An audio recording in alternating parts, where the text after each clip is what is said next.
Alright, hello everybody, and welcome back to the stream. So, after watching the Inforious reveal earlier, we're now going to continue our regularly scheduled event. We are going to review the TV shows we watched this year. Yes, this will be the last of our three-part series that took Yes. way too fucking long, honestly. Yeah, we watched a lot of TV.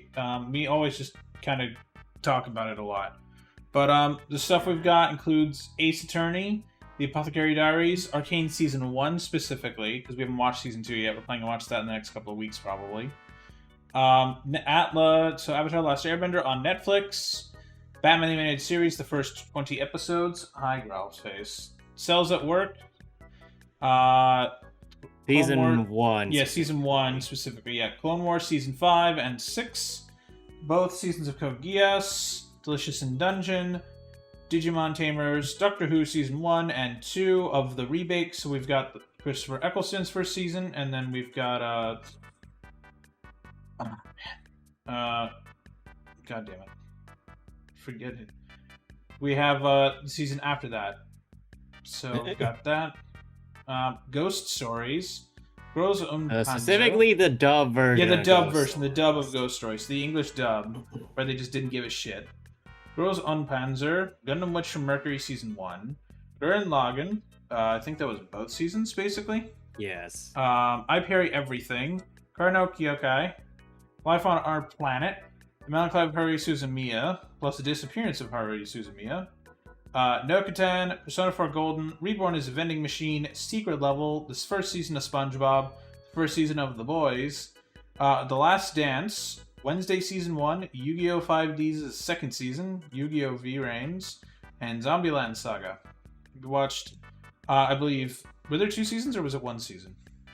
2 seasons of Zombieland Saga. Yeah. Also, for Haruhi Suzumiya and Girls on Panzer, we are including the movies in this review because they are effectively extensions of the anime as opposed to their own separate thing. If they were more different, then we would have said we're going to review them in the movie review. Yeah, and actually, I believe there's one that's missing here. It was, what's that British show? The show where everyone was, like, in an alternate version of the UK? Where it was like that mystery thing where it was like out of order. Oh, Princess Principal? Didn't we do that last year? Did we? I thought we did it Princess Principal this year. I don't remember. I think that we did the review for it last year because I remember that. Yeah, so never mind about that. But yeah, we've got these various shows. Obviously, we've less shows than movies because we would only watch 2 to 3 episodes of a show per week, depending on how long each one was. Like if it was all 30 minutes, we'd watch 3. If it was 45 minutes or longer, we'd watch 2. Just because we don't want to go for more than an hour and a half unless it's like a movie, because that's a long time to start at like 10 and then finish at like 12. So we try to watch only an hour and a half. Yeah, but we do want to...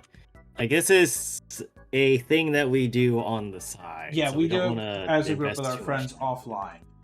We just do it like... The reason why our streams end after around 10 o'clock on days that are weekdays is because we go watch TV or movies. So this is what we usually do. But yeah, I guess our categories are S tier, which is like perfect, really great, pretty much like highly recommend. A tier is really great, but like there's like 1 or 2 things just keeping it from being perfect. Maybe some weird shoddy animation or like there's some weird character beats. B is, it's just solid. It's just a good show. Like, there's not too many issues with it. There's, like, a couple things that's weird, but, you know, for the most part, it's alright. There maybe 1 or 2 tweaks could be made where it goes S or A tier. C tier is kind of just meh. It's, like, fine. Like, it exists. Like, there's not really a big deal to it. D tier is just, it was bad. We didn't like it. Not really good. Like, I have issues, like, we have issues with it that are like, man, this is just bad. And then we have didn't finish for shows that we kind of just watched a couple of, and then we're like, not really gonna watch that. Come here, Barkley. Come closer. There you go. Good boy. We don't have an F tier this time because, well, technically the good thing about a show is... Yeah, there shouldn't be anything specifically... trash because we usually drop shows that are that bad. Yeah, if something is that bad after like 2 or 3 episodes, we'll just drop it and be like, all right, let's just watch something else. Like, typically we are just like, never mind, I don't want to watch this anymore. Just because of like, the nature of things. Because it's like, well, we have like, say 20 episodes in a show season. If we're watching 3 and we're just not liking it, we're like, okay, we're out. Just because 3 is a fair number. The only time that we've actually had that happen was X-Arm, and this was more because that was the entire point. Yeah. So some of these shows are a lot lower quality than others. That is because sometimes we'll choose to watch bad shows with a mic on setup as opposed to our usual mic off. Yeah, usually we just do mic off and we're typing in a Discord channel like our thoughts as the episode goes on, but like sometimes the show is that horrific we have the mic on because it's just funnier to hear everyone's voices and not pay as much attention because it's literally trash, like with X-Arm. Because like Daniel, you said Greg said that X-Arm was so bad even the guy making the manga quit out of making the manga. No, so the thing is that it was so bad that I think they canceled the manga. So the guy who was making it had no say in the matter because it was that bad. Yeah, so yeah, there's cases like that where we're like, no. But I guess up first we have the first season of Arcane. So we have not watched the second season yet. I haven't seen it. I don't know anything of it. I've just heard that it's pretty good. But we're reviewing purely the first season of Arcane, which I think is fantastic. It's really good. As someone who doesn't play League and doesn't know anything about the characters other than like it's League, I guess. Like I don't know. I don't play MMOs. It's not MMO, but like what is it? I guess what's the genre? It's a MOBA. Yeah, I don't play MOBAs. They're just not interesting. What does MOBA stand for exactly? It's like some massive or multiplayer online battle arena. So what basically happens is that you have a 5v5 situation where you are it's like a top-down RTS, but it's basically StarCraft, but at 5v5 instead of just 1v1. Yes. Like it's basically that. Like there's a few examples. Like pretty much the big ones are League and Dota. So if you haven't heard of League or Dota, you probably just aren't as familiar with the MOBA scene. Personally, I don't care for MOBAs. They're just not my thing. I don't know. It's not as interesting. The hype moments are hype, but that said, like outside of that, Arcane is. I honestly think it's like first season's S tier. It's so good. Yeah. Like I have pretty much no issues with Arcane. Arcane is really great. The animation is gorgeous. The plot makes sense. I like all the character development. Even the side characters that you're like, oh, they're not that important. They get some good development in here. I quite enjoyed Arcane. I think it's really, really good. Even people, like for someone like me who doesn't play League and doesn't care for it, I think it's really, really good. It's very excellent. And I'm very excited for the second season whenever we get around to watching it, just because we just haven't watched it. I second that notion quite a bit. Arcane in and of itself is a just genuinely good show. Mm-hmm. It takes most of the elements that makes League good and removes any of the ones that aren't particularly great. So, you know, like having to deal with toxic people, for example. So you just get all the lore, all the character, all the world building all together. Yes. It's nice. It's really, really good. If you haven't seen Arcane, you should watch it. The good thing is both seasons are on Netflix and will hopefully always be there unless something that happens and Netflix is just a dick and delists it, even though it's their own content. But no, I highly recommend you go watch Arcane. It's really good. There's also like incredibly good graphics. The music is great. Sound design is amazing. Oh yeah. Like there's very little to actually complain about. With season 1 especially, yeah. We haven't watched, again, it's only season 1. We haven't watched season 2. I've heard season 2 is pretty good. We haven't watched it, so we're not counting it. Yeah. I'd probably say that the worst thing about this is being a League property. And if that's the lowest thing I can give it, then you probably neither of us just care for League, which sucks, because it's like, oh, who cares? It's League of Legends. But like, it's so much more than that. It's like actually good character development. Like, it's just genuinely a good show. Like, I can see why apparently Riot has made $0 from this show across both seasons, because apparently they just threw all the money at it. So I would love if they make more, but apparently they're like, maybe not, because of they've like, yeah, we've like not actually brought in an influx of people to play League because of Arcane. Because apparently most of the people watching Arcane are people who don't care for League. I mean, like, because League, as known with League has an extremely toxic community. Honestly speaking, I think that they should just go into movie design as opposed to just trying to keep League going. Personally. Yeah, I honestly would like that better. Like, League obviously brings in the money because it's got such a big esports crowd. But, like, I think I saw they're doing a new form of punishing toxic players where, like, they'll actually prevent them from getting ranked up if they're toxic. And I'm like, yeah, good. Probably a good idea. But yeah, that's League's problem. Arcane has, like, other than just being basically part of, like, League because they have characters in it, like, you don't have to think about League. You've never had to play League in your life. You can just watch this and genuinely enjoy it. Yep, it's a genuinely good standalone thing. 10 out of 10. Not have to pay attention to League. No, just go get this and ignore League. But yeah, up next is the first 20 episodes of Batman, the animated series from the 90s. So here's the thing, chat. So the problem is Batman is listed as, like, some of the season breaks are, like, weird, where they're like, yeah, this season's, like, 20, and we're like, okay, and then, like, yeah, next season's, like, 60, and I'm like, you know what, I'm just gonna do it, like, normal, because, like, I mean, that's the thing, it was on broadcast TV in the early 90s, like, of course they're gonna have, like, a weird season setup, just because they're like, well, we have more episodes ready, let's do it. So, like, you know, there'd be, like, maybe 6 months where you wouldn't see it, and then it's like, all right, here's, like, 5 episodes all at once to be like, look, it's Batman, week of Batman.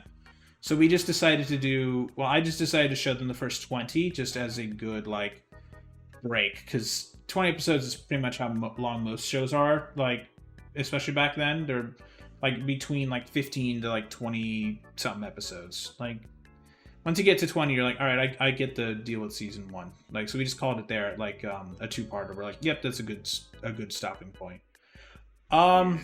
I had never seen the show, but I mean, I've seen it for years and years of people just being like, oh, it's really good, it's top tier. And I'm like, after watching it, I mean, it's good. It's got very good moments in it. I like how, like, Batman isn't just like, I like that he actually takes the time to, like, talk to, like, always punching obviously is a big part of the show of the action, but, like, sometimes he's just there. He's just there. Like, sometimes he's just trying to help people. Like, with the, I think it was the Two-Face stuff, he mostly approaches it from a Bruce Wayne perspective until he can't. Where it's like, okay, I have to actually get Batman involved in this just because of the nature of this all. Like, there's some good stuff in here, and then there's some, like, stuff that I'm like, yep, it's... Yeah, this is a kid's show. It's a kid's show from the early 90s. Yep. I'd honestly put it, like, B tier. Like, I think it's good. I don't know, I'd put it either lower B or top C. Yeah, lower B, top C sounds good. I think low B is good. I think it's it's okay. It's not as amazing as people who grew up with it tell me, because, like, honestly, I bet they haven't watched that show since they watched it in the 90s or 2000s in, like, a DVD. But I think it was all right for what it is. I'm down to watch more and see if it gets better, because maybe they do some stuff that's, like, really good, because I've seen clips from things and I'm like, okay, I haven't seen that yet, but, you know, it's just maybe it'll be really good. I don't know. I'm down to watch more eventually, but it's not top priority for me at the moment. Like, I think like okay. The story as well, but it has a lot of similar kid show issues where you kind of rebound between trying to be serious or more poignant and then having effectively a giant comedy skit. Yeah, you can tell it's a show that fought against the network and lost many times. There's also the point that I personally want to address, that this show very much feels like most of the problems get resolved in the last 5 minutes. Oh, yeah. And this is not a problem when, you know, there's just the occasional case of, oh yeah, we have a big problem and then we have the solution right at the end. Like, that's not what I'm advocating against. What I am advocating against is when every episode feels like that. Yeah. And thus it doesn't feel like you don't really get much progress until the very end, and then when you do get it, it's like, oh, well, the episode's over. Yeah, it kind of just comes out of nowhere where you're like, oh, okay, I guess they figured out how to beat the guy. Okay. Sure, then. Like, it's definitely a show that you feel they probably wanted to make the episodes longer, but due to how shows worked in the early 90s, they just couldn't. Yeah. Like, it's a show that feels like it kept trying to be more than it is, but, like, due to the restrictions of the time, it can't. Like, I feel like if it was made today, they would go harder. Like, if it was streaming first. But, like, it's a kid's show in the early 90s on, like, I'm assuming, like, the WB back in the day. Yeah, it's broadcast TV. Broadcast TV has a lot more restrictions than cable, or hell, streaming has no restrictions, depending on the site. Like, the only restrictions are, like, what the website says is okay. But, like, I think lower B is good. It's okay. Like, I feel there's ways to make it better, but it's just... that's the nature of its time, you know? It's not amazing. It's just an okay show. Like, they could have made a worse show, and I think, like the animation still looks good. Like, sometimes it looks pretty cheap, but, like, sometimes I'm like, oh, they actually, like, really cared. Like, they actually, like, really animated that very well. Also, the Batman theme is fucking good. The Batman theme is really good. That's like a low bar. Side point. Yeah, anyway. It's reusing the Tim Burton one, just so yeah. Up next is Clone Wars Season 5. So... oh, this is the one... this is the last season that aired on Cartoon Network. Yeah, this is the bridge one, and you can really tell that it's... like the one that you kind of, or that still has the Cartoon Network feeling. Yes. But also we're really starting to get into the end part of it.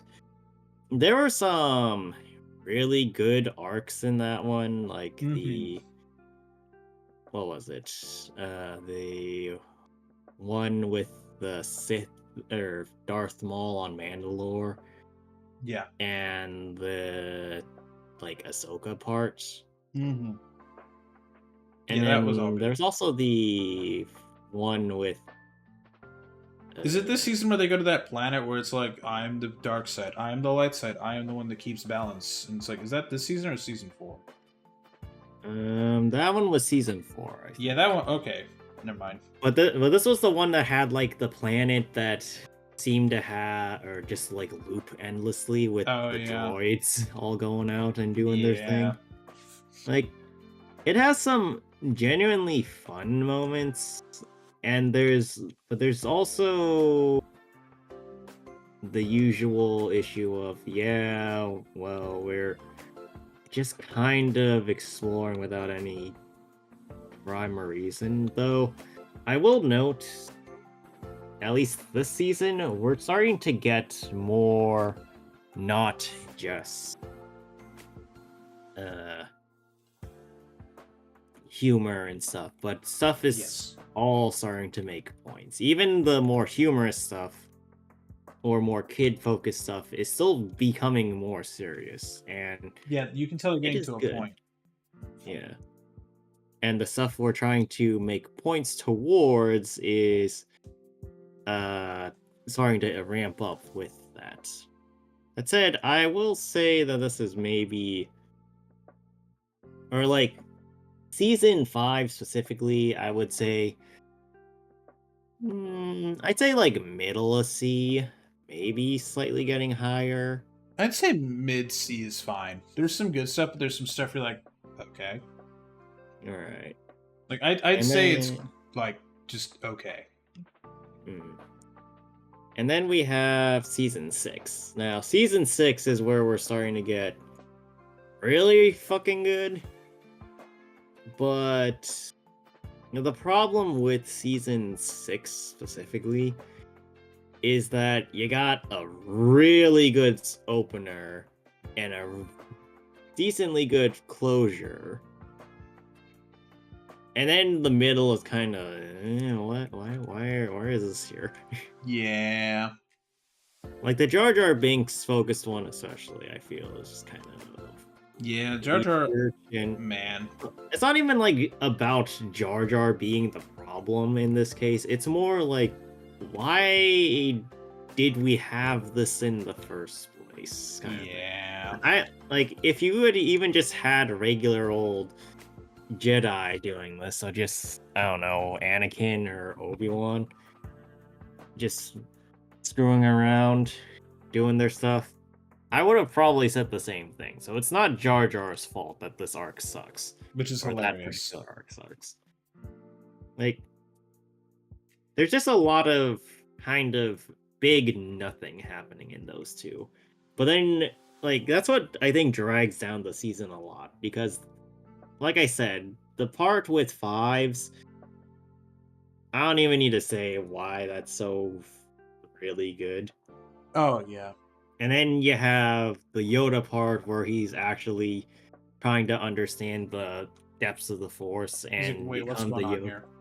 Yeah, and he like, you can see that he's transitioning into the Yoda that's more carefree and understanding that we see in episode 5. Yeah, episode 5. Like, it's a progress check. Like, they're migrating him from Jedi Warrior to Spiritual Master. Yeah. Like, obviously he's a master, chat. Obviously he's a master, but, like, you know what we mean if you've seen Star Wars. Yeah. Like, I think that it's very nice, but it makes it really hard to vote where it should be. I could argue it being in low C, or sorry, not in low C, low B to high C, personally. So I would put it above season 5 at the very least. Do you want to put it above or below Batman? I put it could put it above, but mainly because Batman as a kid show just does not have the emotional weight. No, it doesn't go as hard. Yeah. Like, and then so like we've got, I think it's like, I think that's a good place. I think it's all right. It's not the most amazing thing ever made, but it's pretty good for what it is. Like a show on Cartoon Network in the 2000s that was there to be like, hey, this is what happened between episodes 2 and 3. Like, it's a bridge again, but like, it's pretty good. I think maybe with the last season that was made on Disney Plus, maybe it'll be. Oh yeah, we haven't gotten to that one. We have not gotten to that season yet. We will get to it probably this year. We should do that, actually. Yeah, no, that's one of my shows I plan to have people vote for. So yeah. But up next, I believe, is Delicious in Dungeon. Is that what it is? Yes, Delicious in Dungeon season 1, because season 2 is not out yet. This was probably one of our sleeper hits. Oh yeah. Like, I was the one who recommended it. I had been hearing a lot of stuff about Delicious in Dungeon for quite a while. Mm-hmm. And I was just thinking to myself, okay, well, we'll just give it a shot and see what happens. And honestly speaking, I was blown away by the amount of world building going on. Oh, yeah. They do such a good job at that. Like, very few times do you get the sense that a fantasy world is living and breathing to the extent that Delicious in Dungeon had. Yeah, Delicious in Dungeon actually feels like there's a world built around it, and so just, shit, we need kind of a background for this character. Like, no, it's pretty deliberate, all the choices they make. Like, with Fallon, it's pretty deliberate. With, like, Senshi, it's deliberate of, like, why he does the thing. And when they go to the character's backstory, they actually spend time instead of just, like, a 2-minute flashback of, this is where I learned to make bread. Like, they actually are like, oh, all right, well, let's delve deep into this and see what's going on here. Yeah, they're not afraid to hold their cards close to their chests to be like, yeah, you really haven't, or, like, you've been with this guy for a while, but you really haven't thought this through. No one's gotten to know him yet. Yeah. Like, I really like how they make them seem so friendly, but then when they release the backstory, you realize that there's gaping holes in how you understand these people. Yeah. He's like, oh, hey, it's the funny man that shouts bread over and over again. And then you're like, damn. Yeah, like, that's a level of character writing that I don't really see that often anymore. No, you need a good writer to make that work too. Yeah, and then there's also the fact that Delicious in Dungeon is an incredibly well animated show. Oh yeah, I will note that it's not as good as Arcane, but it's very good. Yeah, it did start feeling a little weaker near the end, I'll admit. Yeah, but that's not only just a normal thing, but like, it's fair that they use a lot of their budget on the beginning. But because they gotta get you into the show.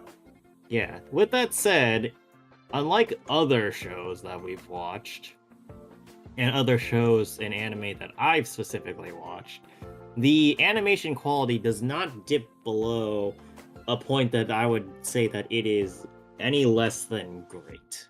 Yes. Like, it started fantastic, and by the end, it was great. I would not say that it was a masterclass, but I would also not say that I was in pain or even, like, remotely dissatisfied with the animation. Yeah, no, the animation is good. I like that even if they reuse some of the same tunes, like whenever the food's ready, you're like, oh, yep, no, they made the food. There it is, and the food looks gorgeous. The food. Oh is yeah, so that's good. another thing. I want to too, eat that so much. Oh my god, like I'm not a big guy to eat a lot of food, but like even I want to try their dishes. Yeah, they masterfully made that food look tantalizing to eat. Like, man, it takes a lot of work to make a bunch of pixels look nearly as good as something you have in front of your face. Oh yeah, yeah. The food looks so good. Like, yeah. And they do such a cool job of like explaining, like, no, we're not going to just be like, oh, yeah, we killed this plant, and look, we just cooked the plant. Like, they're like, nope, we got to take the time to literally be like, yeah, this is the part that'll kill you. We got to cut this off, throw that away. And we can use, or maybe we could use this other piece as like, I don't know, firewood or something. Like, there's stuff like that. Like, it's not just they take the plant, they boil it, and then you just eat it, kind of like a lot of shows where like, yep, we boiled the thing, and it's just it just looks more dry. Like, they actually like turn it into like real stuff. It's great. Yeah. Like, they actually take the time to show you how it is. Obviously, they speed up the process because they want to actually show someone waiting 10 minutes for something to cook, but like in real time. But like, you get the sense of like, oh yeah, say they took effort to make this thing. It's nice. Yeah, and the fact that it's a step-by-step process, like how you wouldn't do it actual in a regular recipes. cooking show. Yeah, no, not even that, like, but an actual cooking show, if not sped up, is a really nice touch too, because a lot of what they try to do is correlate the actions or the items in the show to real life items. Yes. Therefore, if you're paying attention, you could be like, okay, if I find something that's similar to that in real life, then I can follow the same steps, and you can make it look or taste the same. I'm 100% sure there are YouTube videos that go over like how to make this, and like obviously they don't have like, I don't know, sea kelpies or whatever, you know, but like, yeah, but you can get like a fish or something. Yeah, you can find similar items. Yeah, and that's a really good thing to have. Yeah, I would say that it's an S tier. Probably below Arcane. No, it's below Arcane, but it's very, very good. I would highly recommend the show. If we didn't also say this already, the emotional beats too. When they want to kick you in the nuts, they really kick you in the nuts. Don't just think that it's a fun and game show where they will. Yeah, because there's a point where you're like, oh, this is great, and then they're like, hi, sucks to suck, ain't it? Yeah. Like, and it does it better in other shows, because I've seen shows where they do emotional moment and then they like undercut it to hell, or they like make me go, what was the fucking point? This show so far with season 1, they're like, nope, we did it. Like, here you go, check it out. This is what's happening. Deal, bitch. Like, it's so good. Let's see. Up next is Cells at Work. This is a recent entry. We just finished it, I believe, last week. Yeah. So, this is a show that we picked up, and so this is it's 2017 version, right? Because I know there's 2 versions of Cells at Work, right? This is the original one that first aired a while ago. This is not Cells at Work Black, and this is not season 2 of the same show. This is just season 1. Yep. Featuring the female white blood cell and the male You got that wrong. You said female white blood cell. She's clearly female red blood cell is what I meant to say. Yeah. Anyway. The person who they're inside of, my god, what do they do? Holy shit. They make me question, like, wait, this person's suffering from this now? How the fuck did they do that? Don't ask questions you don't want to where I'm like, wait, what is this person, like, what is their lifestyle that they, like, had all this shit happen to them? Where it's like, oh, yes, we're gonna have, like, I mean, it's in the title of, like, each episode. It's like, oh, let's have a hemorrhagic shock. And it's like, what? What happened to this person? They're basically, like, having a massive internal bleeding problem. I mean, the thing that I think gets me is the whole when the entire thing fucking explodes. Yeah, the explosions are great. There's just like, it's just like when that happens, it's like, oh, just nuke. Yeah, for no random reason. No, it's back to the main point of it. Yeah, I think it's a good show. It's just good and simple. I would not really say that it is great, though. I think that it is also trying to be informative, but for whatever reason just kind of misses the mark in my mind of being properly informative, but not lacking information enough to where I would actively turn my brain off trying to listen to it. Yes. And I think that does hurt the show slightly, in that I can't really figure out what the hell they're actually trying to say, but I also can't quite just not listen, which is slightly annoying, but not a deal breaker. One thing I will criticize the show for personally is just that the general random nature of it just means that we don't really have cohesion on what's going to happen next. Yes. So while it also feels like more of an adventure, we've raised the point of, okay, but how in the world did this person suffer from a cold, then get a virus, or not a virus, cancer. Not cancer, the parasite, that's what it is. Yeah, the parasite. Like, it just feels too random for me to properly develop attachment. And it also doesn't really help that, aside from the main two characters, of which you might not even really get enough screen time with, dependingly, you don't really gain attachment to people outside of the whole, yeah, I am here, this is my time to be in the spotlight, I finished my objective, I'm out of here.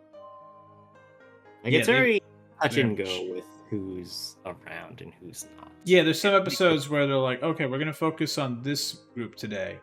All right, we're going to focus on this group. And it's like, oh, okay, I guess we're not seeing some of the main characters for a minute. We're going to spend time with these other characters today, which, like, I do enjoy that. But also, like, I do wish they would tie in at least, like, some of the cells to be hanging out with each other. Like, it is a bit odd, but, like, I get it. They do, at least the thing. It's just that I would have liked a little bit more. It also, I don't know if it's just me being nitpicky on this particular point, so take this one with a grain of salt, but yeah. I also feel like we should have seen more variations of cells for how many of these cells are supposed to be. Yeah, because for the cells, it's insane. Yeah, for the amount of neutrophils there are supposed to be, there's barely any variation in them, and we just kind of keep the given cast of characters. And mind you, this is probably a choice made for stylistic purposes of the media, but at the same time, you kind of have to ask yourself, could we not have gotten a few more people that could become relevant? Yeah, like there's some, like, and also for, like, I get why some of the, like, regular cells that are, like, that the red blood cell delivers oxygen to, I get why they look the same. It's probably for, like, budgetary reasons, but I would like it if at least, like, there was maybe a color differentiation between, like, oh, I'm in the lung cell, I'm a lung cell, oh, I'm a liver cell. Like, I wish there was that, where they were at least distinctive somewhat. Like, where it's like, I don't know, maybe even just, like, not even, like, or, like, maybe just wearing a different shirt or something. Like, I get it for, like, most of the cells that, like, they wander around because they just do different tasks, but for, like, ones that are like, oh, hey, I live in the lungs, you know, it'd be nice. if they looked different instead of just I'm the same character with the same face and the same shirt. I'm like, I don't. Thanks, NPC. Like, it's like staring at an NPC in a video game. Yeah. Like, and it's purely for budgetary reasons because that way they don't have to redesign that model every time. Oh yeah, there is another thing I want to draw up regarding the characters too. Is that what was it? I just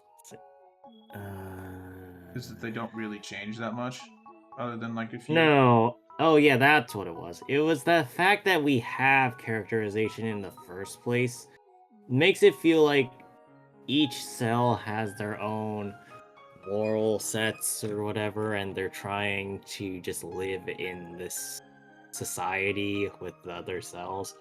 But realistically, the body is not that specific about things. And mind you, this is a humanization of your fucking cells, so Yep. I know I'm kind of throwing my horn or tooting my horn at the wrong thing here. But it feels weird that we're getting this much variety in response from the different cells. Like, cells are complaining about not doing their job. When has that ever happened to you? Besides cancer. Well, yes. Yeah, like legit. Like, they're like, I'm bad at my job. It's like, what? How are you not dead then? How is this person, like, at least alive? Like, it's kind of like, I get like where some of the stuff where it's like this, they talk about like how certain cells like overreact, which is a thing in the body. Like, when you're suffering like a specific injury, there will be a bit of like the body doing too much to compensate, which actually can wind up killing you. Like, that's a thing. But it's like for some of them, it's like, really? Like, really? You're really that bad at your job? Like, isn't your whole purpose in life to just kill this stupid bacteria? Like, I don't know. Like, it's weird. Like, some of that stuff. But, like, other than, like, that, I did enjoy the show. I think it's fun. Like, it's kind of a fun, just, like, it's not really anything important, but it's just, like, a nice, fun show. I'd say low A, top B. I don't know if I would rate it that. Really? I would say mid B at best. I was honestly thinking lowish B myself, but I also acknowledge that I'm kind of harsh on it. Yeah, I split the difference and just say mid B, so probably over Clone Wars. Yeah, I'm fine with putting this here for now. This is okay. Fine. Up next is Gurren Lagann. We watched both seasons, chat, of this show. Yeah. We watched both seasons. We watched the original season and then the like where they did the time skip or whatever.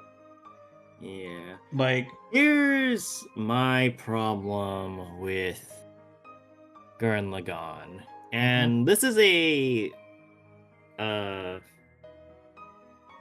problem I have with Code Geass, which is similar in certain aspects of this show. In that, I think there's a lot of good points in the show, but there's also just as many parts that feel like they don't need to be there at all. Yes. Like, a lot of the first part of the adventuring does not need to happen necessarily outside of introducing the characters. There's a lot of recursive just killing the enemy of the week, especially in the second half of season 1 before they get to the final boss. Like, it's a bit weird. And then there's a couple parts in season 2 that I think feel more like, hey, we need to fill out some space before we get to the final part of this. Yeah. It definitely with that said, when they actually do get to those final or like big moments, they're epic as shit. They are big, epic, and really hit you in the heart. Oh yeah. So I would mainly say it has great highs and great lows. Yeah, but the highs really do help against the lows for me. Like, I was very much on the edge of my seat watching this. I was like, nope, this, like, holy shit, this is gonna work. And it's like, like obviously like deep down like yeah because they're the hero, but like there's some stuff that you're like, oh shit, that happened to that character. That's not good. I'm also not going to spoil it because I would highly recommend the show. But like, there's some moments where you're like, damn, really? They really went there. Holy shit. Yeah. It also doesn't. Well, here's the problem with like shying away from stuff. They don't shy away from death. No. But, and I think we all know who we're talking about here. Yes. Without saying anything, in case you haven't watched it. But the problem is that they don't go hard enough on people we care about taking it. It's a lot of the time it's kind of like the mindless mooks that get off as opposed to major characters for the most part. I think that if we had more of the major characters taking losses, I would appreciate those sections more. Yeah. I would also like to note that I have watched the movie versions of this show. Yeah, and the movie cuts out a lot of the kind of mindless meandering that the first season has, and a little bit of it in season 2, as well as one scene entirely that just didn't make any sense in the show from season 2. The one with the pig. I think you remember that one. Oh yeah. That just felt like, why did this happen? But yeah. Like, I think Gurren Lagann is good. I don't think it's A. I would say it's like high A. Yeah, definitely high A is what for me. Or sorry, high B is what I meant. You put B? I'd say low A. Alright, so we'll split the difference in low A then. I think it's very good. The great moments are really great, and you should definitely watch the show. If you're kind of turned off a bit, like the art style takes a bit to get used to, and then they change it again with season 2 a bit. But like, if you can like get past some of the weird art style stuff, it is genuinely like a good show. I'd highly recommend it. It's from. There are also some parts that you can just freely ignore, for the record. Yeah. Yeah, there's an episode that's basically their excuse to do a beach episode. You can just not watch that episode. That episode is pointless. Yep. But yeah, this show's from 2007, and the animation definitely still holds up in a big way. Like, for being from 2007, my god, it looks good nearly 20 years later. This show's gonna be 18 this year. Holy shit. This show's gonna actually be old enough to go to war in Gurren Lagann. Yeah, like, no, I'd highly recommend this show. It's very good. Let's see, what is up next? It's next is Kara no Kyokai. So I don't think here's the thing. No, so here's the thing. Matt and our other friend Dennis. Also, firstly, I should start. Greg recommended this. I had seconded the opinion. Matt and our friend Dennis watched it. They had gotten to the 4th quote-unquote episode before dropping it. Greg and I finished up to the last movie, and then a 8th movie that... 8th? Yeah, that was a pain in the ass to find. Now, I'll probably take the reins on talking about this one. Absolutely, yeah, because I dropped it, so... Yeah. I put it also, there's a hilarious thing that I wanted to bring up about that. You guys actually dropped it right before the movie that I thought was the best of the bunch. Oh, really? Yeah, if you had waited one more week and then dropped it, I would have said, yeah, you dropped it at the right time. But I genuinely think you guys missed out on one of the better movies. Just, oh well. Like, here's the thing. Kara no Kyokai as a series does not work as a movie set of series. It is, firstly, not in chronological order, so trying to figure out what stuff is happening is a pain in the ass. But also, because it's not in chronological order, you can't just watch it in chronological order, because the show will expect you to have known things that were before the chronological order. So that's fun. Secondly, a lot of the show is just meandering around the problem until the problem actually shows itself. I think it's trying to be like a mystery anime, right? But unlike something like Apothecary Diaries or Suzumiya. Well, I guess in a way Suzumiya for some parts, yeah. The mystery gets dodged around until about halfway in, and then people start being a little more proactive about it. Like, there's so many scenes of just pretty backgrounds or somebody running for a long time or just getting to places that it just becomes a slog to watch. Wherein if we were actively discussing the mystery or looking for clues or combating the enemies, I feel like we could have gotten a little bit more out of it. Right. Speaking of combat, the combat scenes in this series range from oh god, it's Final Fantasy VII Advent Children. What the fuck is this shaky ass camera? Wait, really? Is that bad? Yeah, that's the only qualm I have about the fifth movie. Hilarious. Yeah, but like the fifth movie has one of the coolest fight scenes that you cannot watch without getting sick. Oh man, they do full on like mid 2000s shitty shaky cam. Yeah, look, let me put it this way. Advent Children's fight scenes were more watchable than this. Jesus. And that says a lot. I don't want to know how bad this is that Advent Children is that rough too. Holy crap. Yeah, and the thing is that it looks really cool too, but I also feel like I'm gonna throw up because I can't focus on what's going on because it's shaking so much. Like it goes from that to one thing has happened in this fight scene. And nice. Yeah, like it's just one attack. Especially the early movies especially suffer from this, but some of the later ones also kind of feel like that too. And it's just there's just so much nothing in here that I wish there was more to. Like this very much could have just been a 12-episode anime with standard runtime and we would have lost nothing. Like, it's that bad, I feel, that so much stuff just doesn't happen. And a lot of the thing is, too, is that it's trying to play itself off as being more smart than it actually is. Which is another big offense, in my opinion. That you do not just say, hey, I'm smarter than you. You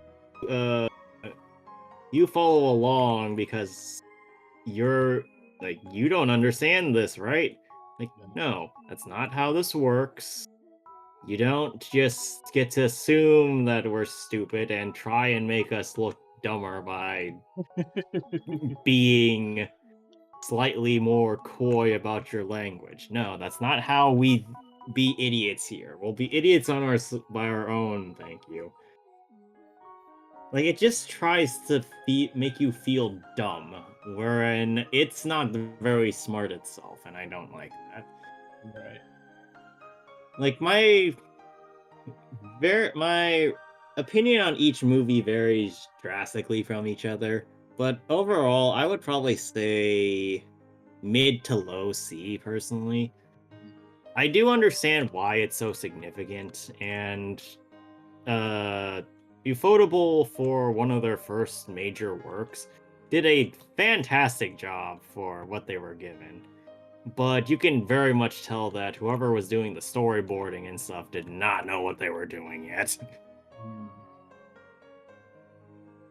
So... yeah, chat, I would personally put it here because I haven't seen it, but I'll let just Daniel's ranking take precedent.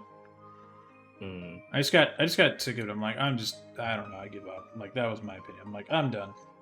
That's fair. I stayed 4 episodes. You know, I tried my best, but it was just like, okay, I'm done. That's now we've got Melancholy and Disappearance of Haruhi Suzumiya. So this show is from the early 2010s. I think it was like late 2000s. 2003 was the first season, or the one that we watched. The first season was 2003. The second season was, I think, 2009, and the movie was about 2009. Let me check that. That said, why did I get Hatsune Miku first? What? There's a song called "Disappearance of Hatsune Miku." It's a pretty famous song. Okay, the movie came out in 2010. This actually predates Madoka Magica. Oh. 15-year-old movie now. Yay. So I will preface a couple things first.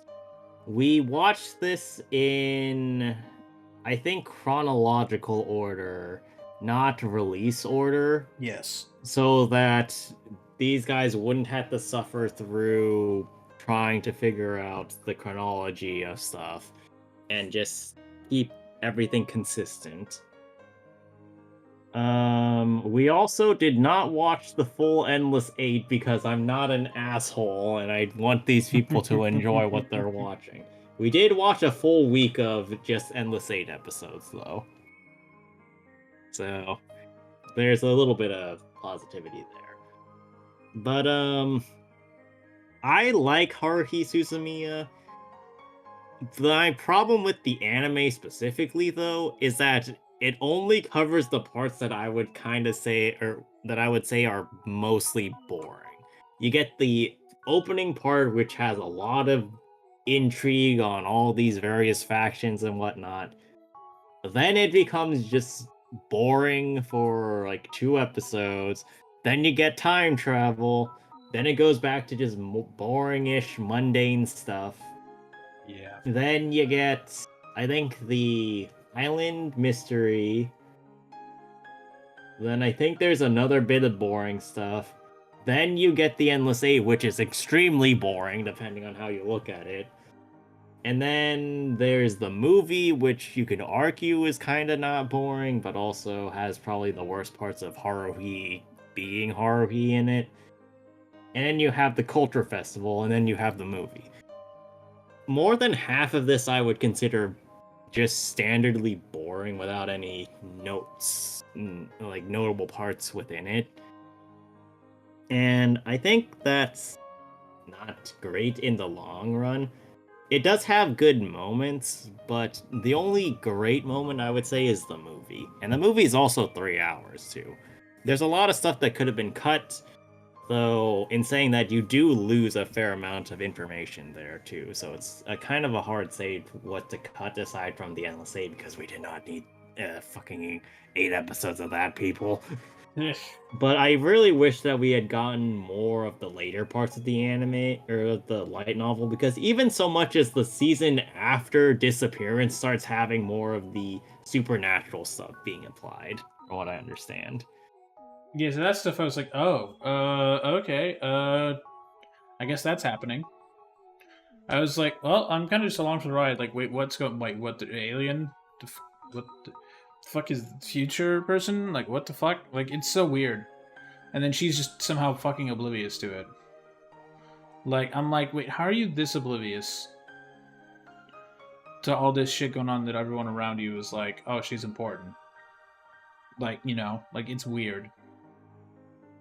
That said, I did like it. I thought it was pretty good. I was enjoying myself watching it. I think there might have been 1 or 2 times where I was bored, but I was mostly just like baffled at like some of the choices. I'm like, okay, this person's like an alien, I guess, or whatever. Like, I don't know. I think it was good. Like, I'd say it's definitely B tier. Like, it's not the most amazing thing, but like it's fairly good. Like, there's some changes maybe I would make of just like, you know, maybe tighten the story up a bit, maybe drop some of the other stuff. But like, no, all in all, I'd say this is like just a good show. It's not amazing. It's just like, it's all right. I just don't think it's like the most incredible thing I've ever seen. Like, compared to like Gurren Lagann, where I was like fully invested, there were times in Suzumiya I was just like, I would glance at my phone because I'm like, okay, you know, this is weird quirky shit again. And like that gets old on me after a while because I'm like, okay, you already did that. I also should note that the initial idea for Suzumiya was that I was just going to show the first 6 episodes, the Tanabata one, and then then the movie. So I was not going to actually show them the whole series initially.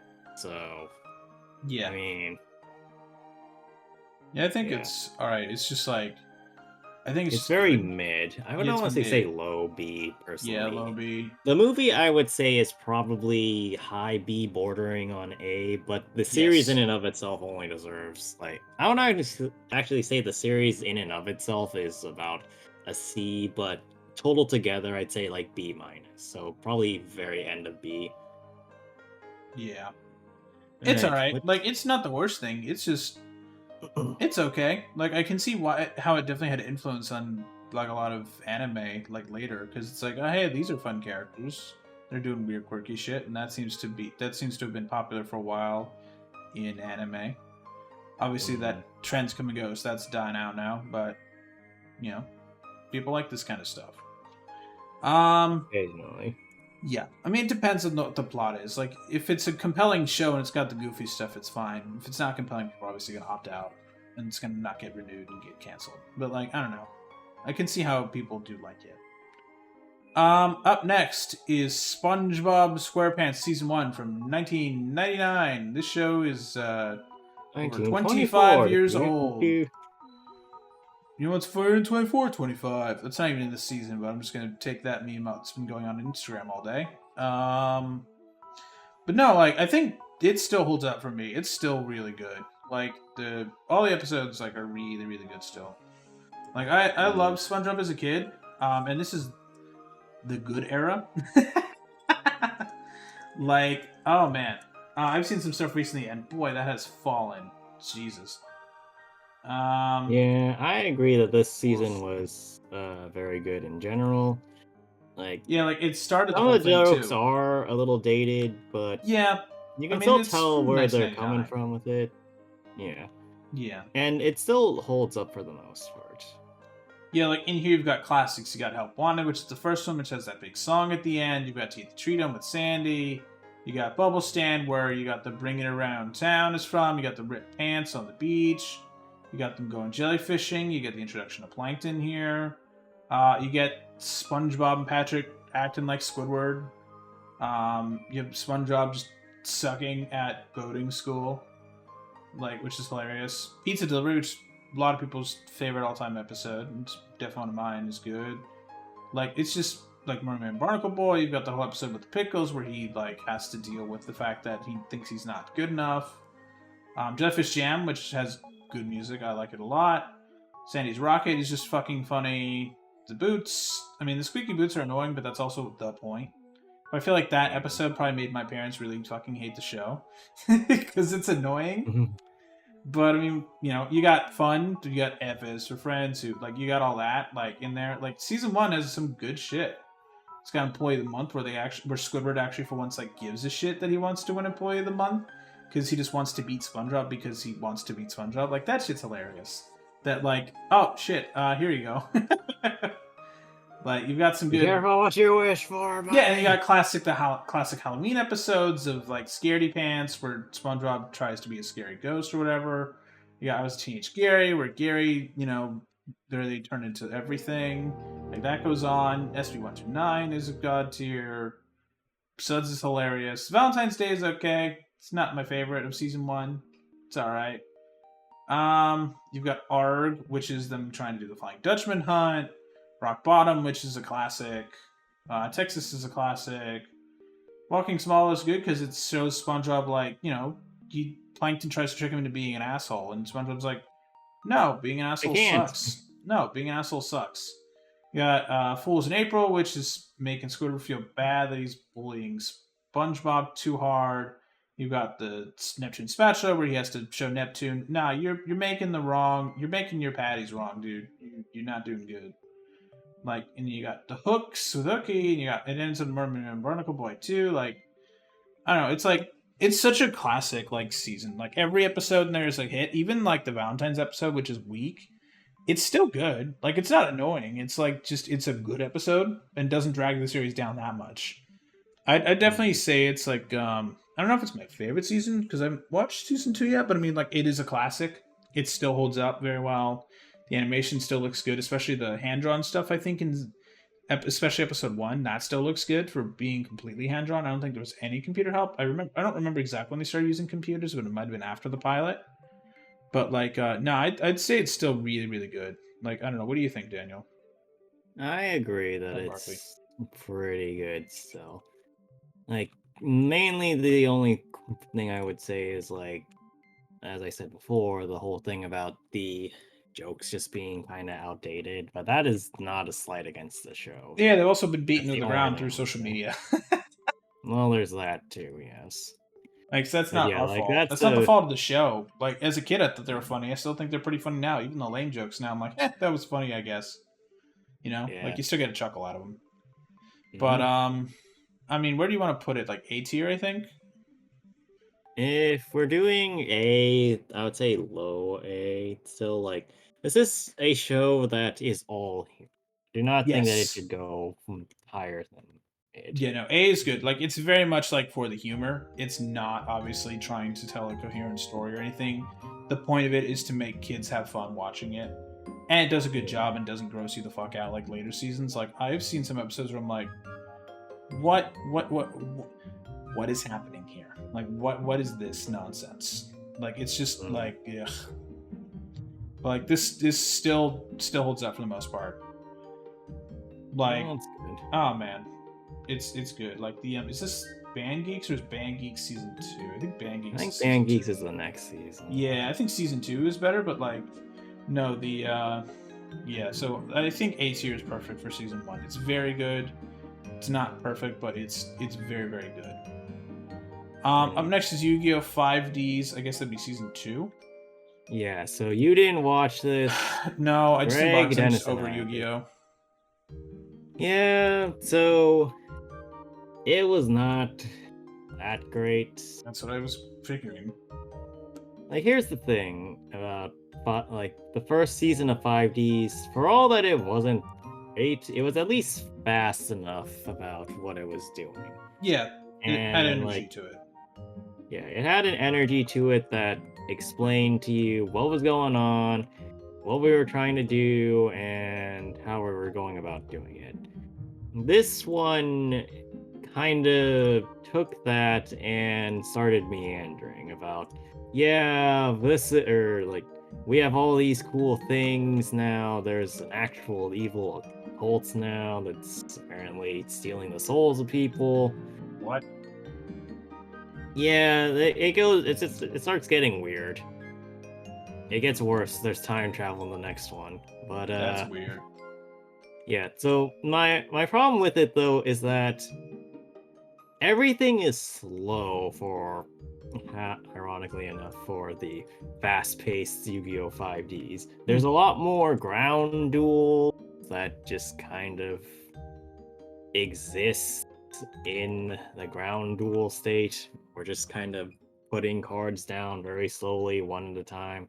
There's a lot more of the whole, hey, I have the perfect negate to your damage that was going to kill me, so we can stretch out the duel for longer. There's a lot of cards that just kind of feel like, oh yeah, I have this because I was supposed to have it in this one case so that I don't die, or that I can do this much damage to you without actually killing you, kind of thing.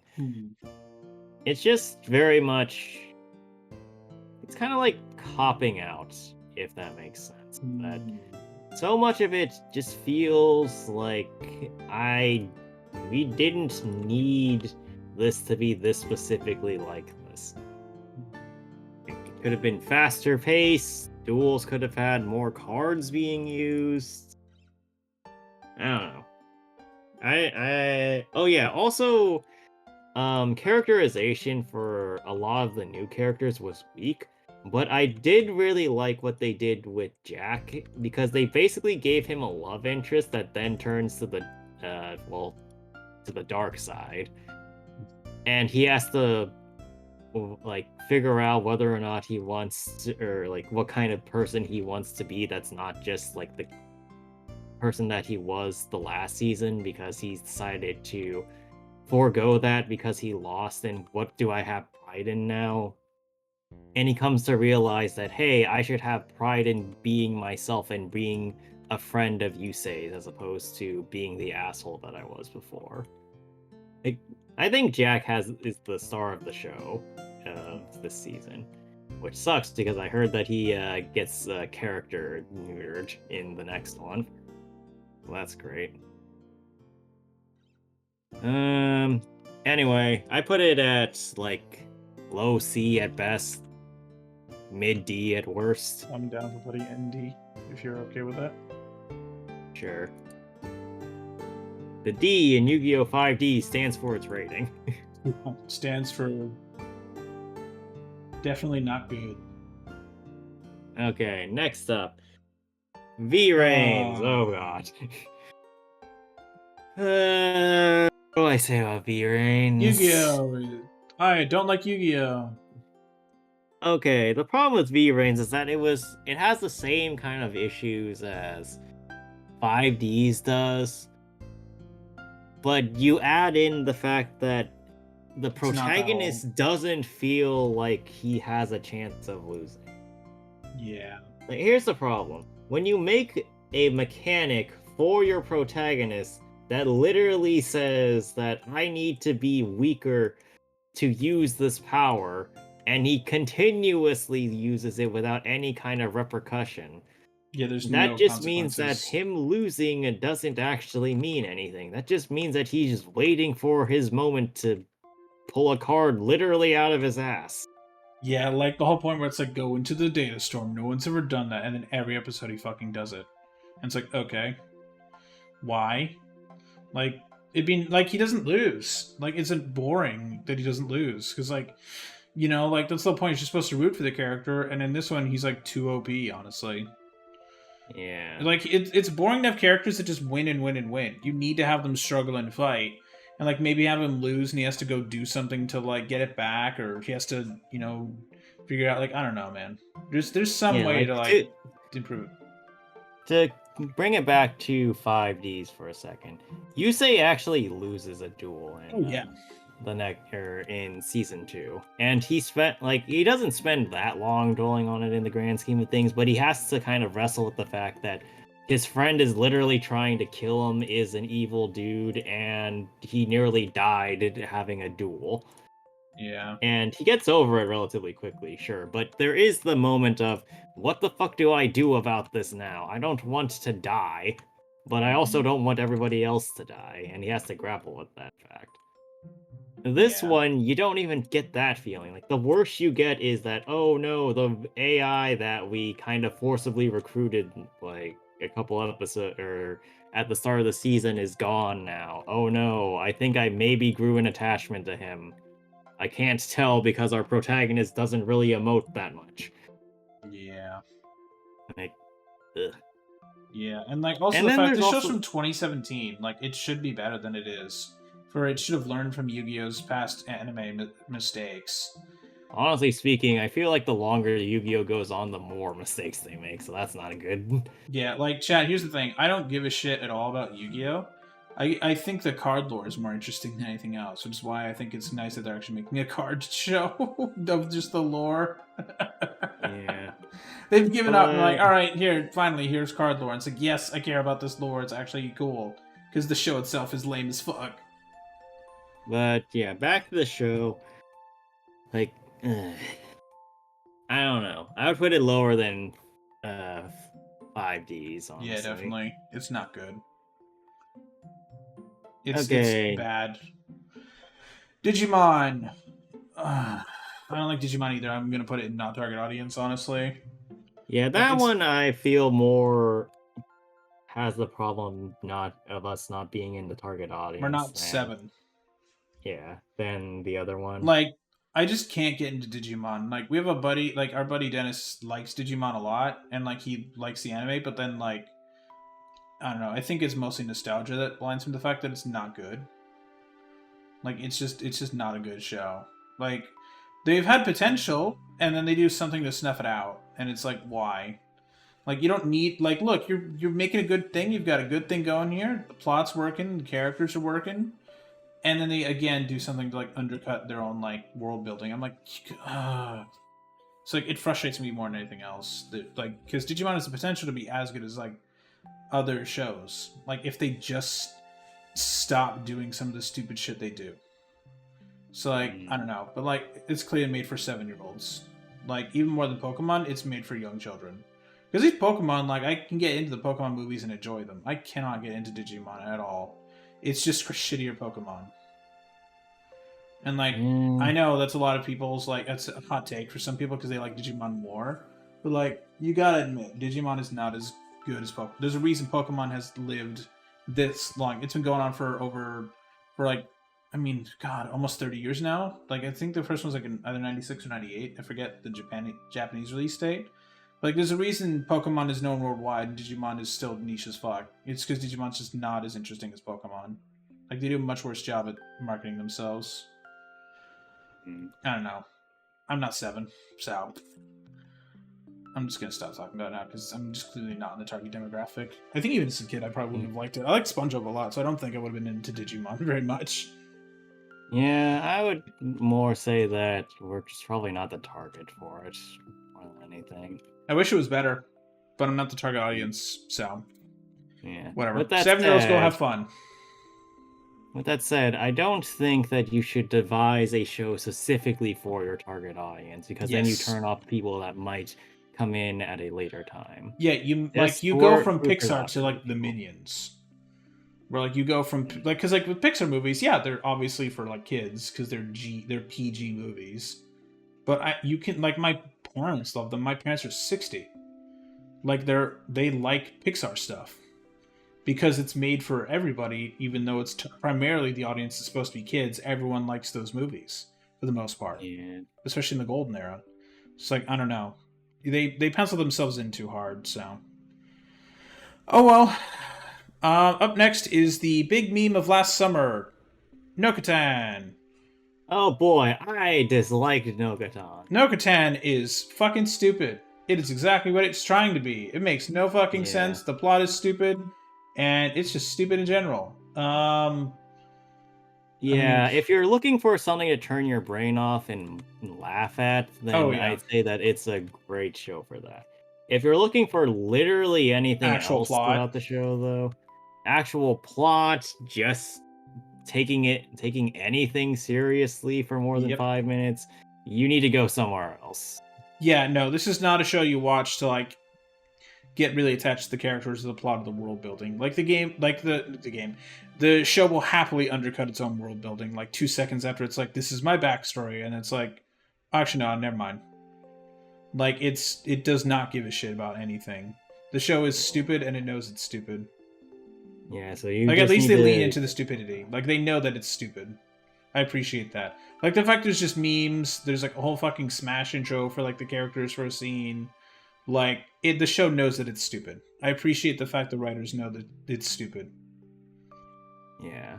So, like, I appreciate that. Don't go into it expecting anything. No, don't expect anything more than just memes. Like, the first 3, I was like, okay, it's actually neat. And then, like, it just kind of gets old after a while.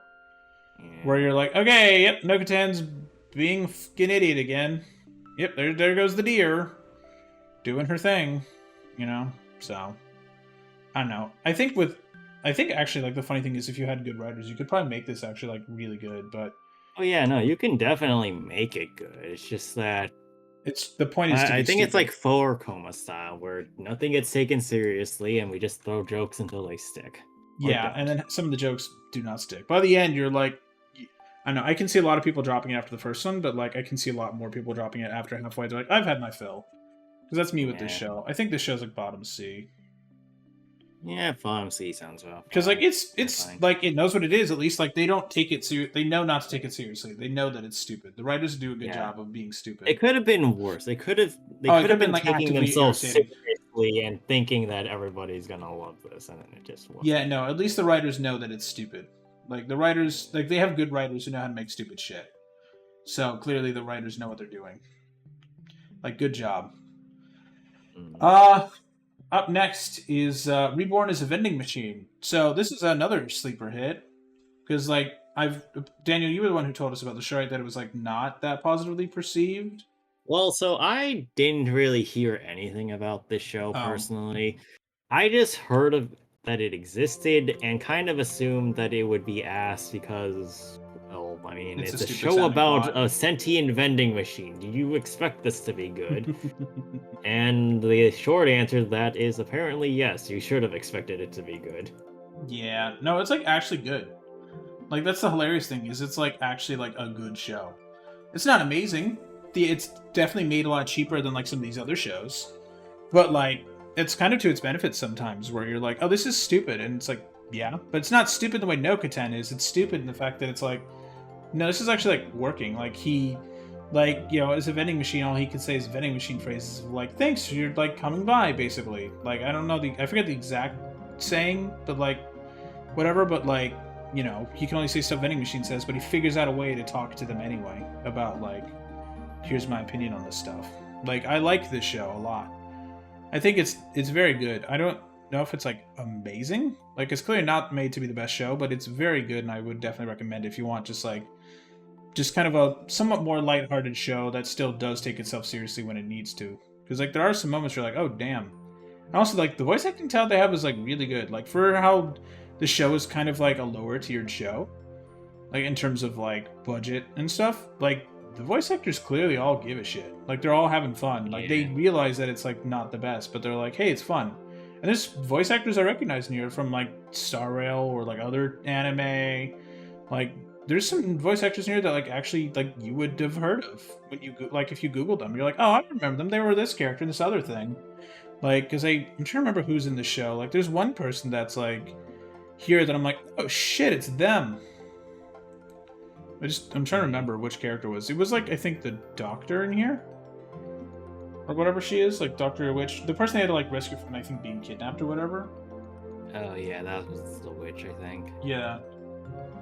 Like, they actually have like, you know, people in here that are like, they've got all this stuff going, like, it's kind of crazy, like, oh, Hilumi, yeah. Hilumi, her voice actress is, like Elizabeth Maxwell, who's like, you know, she's been in stuff. She's been in like Attack on Titan. She's been in like Dragon Ball Super. She's been in Persona 5. She's in Ruby. She's in Witch from Mercury. Like she's in a bunch of stuff that you would know. Like she's in Breath of the Wild. She's like in Genshin. Like you've definitely heard of like some of these voice actors if you look at their work. Like they actually get top tier voice talent for these characters, which is impressive compared to some of these other shows, which we'll get into later. But where would you put it? I'd put it like high B. Yeah, I'd say that it's high B. If I was being the worst I could be about it, I would say mid B. It was a surprisingly good watch, kept being informative enough that it was good, but also didn't require as much thinking about the information as, say, Cells at Work did. It was just overall really nice. Yeah, it's just a nice, solid show. It's all right. Now we've got The Boys season 1, which Daniel, I think you dropped after like 5 minutes. Yeah, so this will be for you guys. So I've never seen this show, but go ahead. Oh yeah, so I was gonna say that the reason I dropped it was because there's a point, or I have a thing against like unnecessary deaths in shows. Like there's a point where, you know, if somebody dies and there's not really a point to it, I'll be like, okay, sure. You died. Goodbye, I don't really NPC. Care, but you know, I can look past it. But Gurren Lagann had a lot of that. Yes. For example. But when a person just gets flat out run over and it's treated as effectively a setup for a joke and a motivation, I was just like, ugh, I don't like this. Yeah, literally the first 2 minutes of that show. And then nobody gives a fuck about it afterwards, aside from the one person who...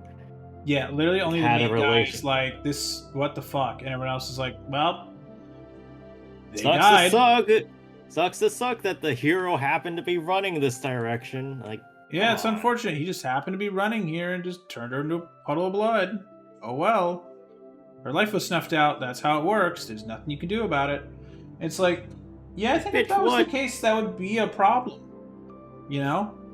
Like, this show tries to be, what if superheroes were, like, real and also dicks? And I'm like, well, if they were real and this happened, I think that superhero would probably be put in fucking jail. No matter how hard they were protected by some corporate bastards. Like, because they still fucking committed murder. Like, it wasn't like in, like, self-defense of, like, oh, they were shooting at, like, innocents or they committed a terrorist The guy was, like, delivering mail, I'm pretty sure. Like, he wasn't, like, she wasn't doing anything. She was just saying, like, goodbye, and she just happened to be standing in the street, and he wasn't doing anything. He was just running. And it's like, yeah, he'd still go to jail. Like, maybe he'd get, you know, a lighter sentence because of some bullshit that let him go, but, like, he'd still have a consequence of it. Like, he'd still, like, probably at least be, like, maybe on parole, or he'd do something else. Like, they'd have some consequence, and they're just literally, like, invincible. And I'm like, okay, like, why? Because that wouldn't be the case. No matter how hard you try. That's fucking horrible PR. Like, I don't know. That's just me, but, like, I think the show is okay. Like, it's not the best. Like, I get what they're going at, but, like, sometimes I'm like, you're being a little heavy-handed with that. Like, especially in season 1, I hear it sometimes gets worse later. Where they're just like, nope, fuck you. We're just doing this. And I'm like, okay. I don't know, I'd say it's like C tier. Like, I think it's okay. It's not my favorite. I think it's fine. It's not the most amazing thing, and there were multiple times in the show where I'm like, oh, I gotta skip. Because there's a scene where there's like, they're going to like a party of super powered people, and they have to like go ask the dude who runs it for help. And there's a fucking scene where like a tiny guy just jumps into a woman's like, you know, he just jumps in there. I'm like, okay, alright, didn't know that was gonna happen. I gotta skip that. I gotta go. Skip. I'm like, okay, look, I get you're showing some of the weird shit superheroes are doing, but like, that's fucking weird. That's really weird. I'm not a fan of that. That's too much for me. There were like, I literally had to like, after I skipped ahead of that scene, I had to unmute, pause the show, unmute, and go, I'm so sorry. I didn't know that was here. I'm so sorry, guys. Like, we finished that show and we all collectively agreed, yeah, maybe we'll wait a while till we get to season 2. If we do that at all.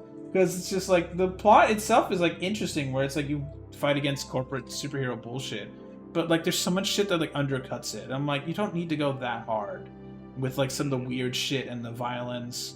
Like, you're just being violent because you're like, hey, we're on streaming. We don't need that. We can just have full-on fucking blood everywhere. Like, oh, this guy has a bomb implanted in him? Cool, he'll just turn to just, like, shit all over the wall. I'm like, okay. Yeah, I feel that it goes too far. Yeah, it tries too hard. And yeah. I get the comic is like that, but, like, when you're converting something to, like, a TV show, you need to scale appropriately. Like, I get if something's, like, gory as fuck, you want to maybe do that, like, once. But, like, it doesn't need to be that insane. If it's the entire show, then you're just becoming Castlevania. Yeah. And, like, we had a problem with Castlevania last year where the entire show was just, like, excessive violence, and sure, I want violence for the sake of the plot, not the sake of just, hey, look, cool scene, right? If I wanted violence for the sake of violence, I would go play Doom. Exactly. Like, if I want something that's hyper-violent, I would just go watch something that's supposed to be hyper-violent. And I'm not into gore. Because, like, no. So, like, I don't know. Maybe it'll be better, season 2. The problem is I feel it might not be. So, I don't know. Maybe I'll just watch this on my own. I have no idea. But, like, no, it shows, like, it's mid. Like, it could be a lot better, but the problem is they focus on the aspects I don't want them to focus on. So, you know, that's the fault of the writers and the showrunners. But after that is the documentary Life on Our Planet. Daniel, we were very excited for this. I was so disappointed. It looked like it was shaping up to be so good, and then it just turned into like half a normal nature documentary, half the same couple of reuse scenes. Yeah. I was so mad. Yeah, the show was mid as fuck. Yeah, the problem is too is that a lot of the designs for the animals, I think, or like the dinosaurs especially, were kind of outdated. Yeah, and coming from the Apple TV show, that was so much better. But yeah, no. Like, when it, like, I get it if this was the first dinosaur thing in a while, I'd be like, okay. But Apple just did that. Yeah, the problem is also that like they just did Prehistoric Planet. They have this whole thing about multiple time periods. So you get stuff from like the Cenozoic. I think we got a couple things from the Permian or pre-dinosaurs, and you just don't get enough of that. Like this could have been an entire timeline spanning adventure, the likes of which we haven't seen since the Walking With series, and we just didn't. It just became about how things relate to the modern day, so we could save up on CGI usage. Which, to be fair, the CGI movements are good, but it's not like this is forever gonna live in Prehistoric Planet's shadow. I'm sorry. Yeah. And for whatever reason, I do not think Morgan Freeman works as the narrator in this. Like, don't get me wrong, he's a good narrator and just a good voice overall, but it just does not click for me for doing this style of a story. But hey, hopefully in the future we'll get a better documentary. I heard a couple more dinosaur documentaries. Yeah, there's one called Surviving Earth that's coming soon from the guy who created Walking with Dinosaurs. There's see, that's episodes. The one. That's the one that I heard about a while ago, and I'm just like, come on, be good. It's coming out what to do. It's coming out sometime this year.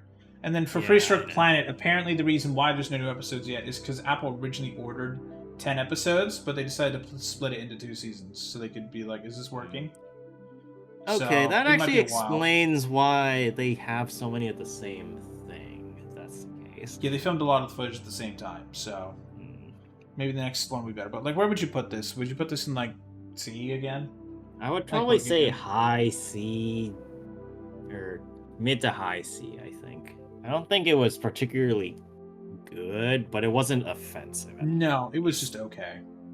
Yeah, I'm just more disappointed because I was expecting it. Yeah, that's fine. Up next is Zombieland Saga. He wants to go for a walk, so let's go a bit faster. That one's fun, but it just does not make any sense. Yeah. It's like, hey, congrats, you revived from the dead. Be in a girl band. What? What the fuck do you mean? What do you mean? Girl band. This is self-explanatory. No, it isn't. You need to do J-pop to save the region of Japan we live in. It's like, I'm a zombie. Yes. And we're not going to exploit that. It would look cool if you were... Like, here's the thing. I get if they just made it like part of their act, that'd be funnier. But like the fact that they actually have to like look normal is hilarious to me. Honestly, I feel like with how much they go about it, and then they just there's an entire thing later on where they get outed, and then they have to make a joke out of it. Yeah. You could have just when we start off, they start off in a death metal concert. You could have rocked the zombie shtick. Yeah, exactly. You might have to explain when somebody's head or arm actually falls off, but outside of that... Yeah, if you're going with the zombie shtick, it'd make you look unique, you know? Like in the J-pop Honestly speaking, nobody seemed to really care that they no one seems to give a single fuck that that's going on. It's really funny. Like, I know, I like the show a lot. I think it's very good. Like, yeah, I think it's if you're not into like music stuff, you're not gonna like it. But like the songs they do are all pretty good. There's like only a couple of them like, it was okay. Yeah, as a song. They do also at least devote a lot of attention to everybody's backstory. So you get like a whole day or episodes worth of, hey, this is this person and this is what their backstory is. It's just that I wish it was a little less direct about it. With, say, Delicious in Dungeons style of doing it. Yes. You were kind of unexpectedly thrown into the situation, and then it came as a consequence of the situation and you need to explain things. Right. Rather than how Zombieland Saga is like, yeah, you're the person of the day, we're gonna make sure that everybody knows this, and this is why, or now you get to tell us your backstory. Yeah. It needed to be a little bit more natural. There's also a lot of random bullshit that happened in the show that's just like... There's a lot of random bullshit. What? And I understand there's a point to this where the literal point of the show is that there's a weird-ass curse that doesn't make any sense, but there's a limit to how weird it can get. Like when the ending of Season 2 was just like, What the fuck just happened? Yeah. I know. I mean, where would you put this? I think it's fun. I think maybe top of B. Yeah, I would say mid top B. So, yeah, that's fair. You know, it's good. Like I had fun, but like some of the stuff I'm like, okay, bit far. But it's all right. Ace Attorney, you dropped it. Yeah, so and we watched all of it. I just did not really vibe with the mystery aspect of it this time. Like, it sucks because it gets really good later. I quite enjoyed the show. Yeah, like I quite enjoyed it. The show knows that it, like the games are goofy, and like the voice actors are putting in their all to be like when they have the exaggerated characters that are like one note, they like make a point of like doing that one note, but like in a funny way where it's not just like we're bashing you in the head with it. It's like, here's the point. Like I like that a lot. There's like some plot developments that happen where like a thing comes back later where there's like, oh, there's this person that like you had a problem with like 10 years ago. Well, now we're gonna delve into that for this couple of episodes here, and like maybe they'll see your ways or maybe they'll just not. Like there's some stuff that like actually gets good later. Like I think especially the later seasons, once they establish the baseline with season 1, it gets really good. I quite enjoyed Ace Attorney a lot. I had a fun time with it. The animation's pretty good. The voice actor, we watched it in, I believe, English, and the English VAs do a really good job of interpreting the weird, dumb shit from Japan. Like I like it a lot. It's very fun. Like it's got good plot development because like you have to him against like Miles and like, oh, they have a backstory together, and like, you know, maybe they'll like start to chill out against each other again, or like all this. Like I like that the characters actually do develop over time to be like just better people. Like they're not just like, oh hey, I'm this person, cool. Like they do over time develop. He becomes more confident of a lawyer. You sometimes go back to his early days as a lawyer where he's like, shit, like you go back to that. I quite enjoyed Ace Attorney. I would say it's very good. It's not amazing. It's not perfect. There's a couple things that maybe changed, but I think like I quite enjoyed it a lot. I don't know if I'd put it on the same. I think I'd put it definitely lower than. I'm trying to decide if I want to put it in like high B or low A, because like I enjoyed it, but I don't think it's amazing. It's just a good show, so I think I'll put it in high B. I think I enjoyed it more than Zombieland Saga, personally. I like Zombieland Saga a lot, but I like Ace Attorney just more because it's quicker, it's more fun. Some of the singing does get a bit old in Zombieland Saga, even though I do enjoy it.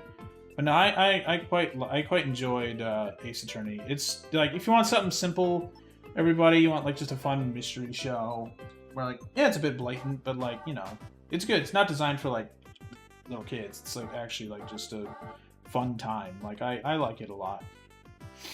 It's just a nice simple show.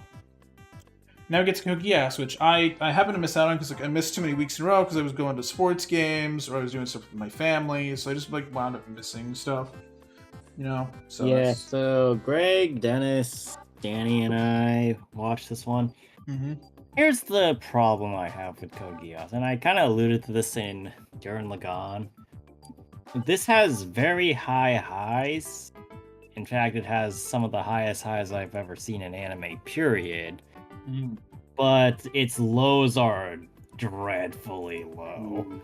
There's a lot of points where there's shit, like, it kind of has one of those mid anime issues where they felt like they had to make things sexy for literally no reason whatsoever. Nice. Like, we didn't, we don't need people to be attractive or literally wearing nothing or not literally wearing nothing, but I mean, well, you know what I mean. The whole thing with, you know, being in bathing suits and shit. We don't need that to be, to have attractive people. And we definitely don't need to focus on it while taking away attention from more important things. Or we don't need to have humor episodes to then go to more important things like a literal insurrection happening. Oh boy. Well, not an insurrection, but a rebellion, I guess. Like, the lows are just awful. And then season 2 has one of the weirdest issues I've ever heard of in anime. wherein because of a time delay, which apparently wasn't even that long, the people who were making it decided that, hey, we need to redo some of the plot beats of the first season to reintroduce people to these characters before we get back into the meat of this season. Oh, like, it only becomes really season 2 halfway into the season. Oh, and does it do that thing that some of our shows have done where it's like they spend the first like bit just redoing it again? No, it's not even that.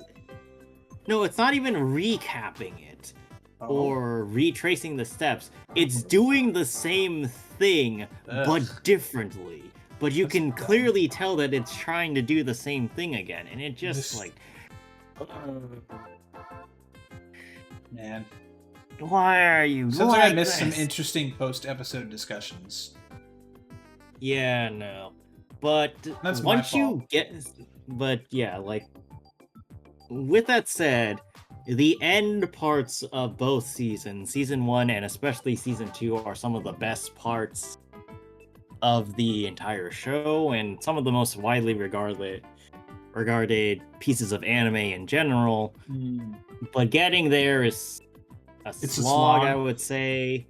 Yeah, and there's definitely pacing problems, wherein you can very much tell that they either didn't want to have actual fight scenes, or that they're just trying to stretch out bits. All the characters are interesting, though, and they all grow or regress in some cases. There's always a point to characters being there, even if it's a little heavy-handed sometimes. I think overall, it's at least mid-B, at least. Okay. So did you put it like... I think that I would... Where would you put it on mid-B? Probably like between Cells at Work and Vending Machine. Or maybe even lower than Cells at Work. I think that the highs are definitely high A, bordering S. But you have to consider it in the There's long so much scheme. just stuff that's in the way. Yeah, and unlike Gurren Lagann, the stuff that is in the way actively becomes offensive to the plot of just you. Like, here's the thing about Gurren Lagann. A lot of it is just adventuring and getting help, right? But with Code Geass, the whole thing is that he has a setup to start this war against Britannia. And then there's episodes of, oh yeah, let's go fuck off somewhere else, or let's go hang out at the school and have fun there. In the grand scheme of things, it makes sense, but it's also... tonal shifts can go all over the place. But, yeah. So, Apothecary Diaries. Well, before we do that, actually, my dog needs to be taken out. He's making sounds at me, so I'll be right back. Oh boy, I'm being left alone again to my own devices. Hey, look, God. It's the dog. He needs assistance. Yes. Still, what do we do? Well, with that said, since Matt is going away for a minute... Oh. Did that stream die at some point? Uh-oh. Twitch! Inform me of things! Or maybe my internet is dying. Who knows? Oh, yep. We're alive. Oh god, why am I alone here? Anyway, I guess since I have the floor for a bit, we will probably not be streaming again tonight, or if we do, we will do our yearly tradition of just throwing a TF2 stream at an inappropriate holiday, I guess. Beyond that, I believe we have Echo Point Nova scheduled tomorrow. And then the usual stuff on Saturday and Sunday.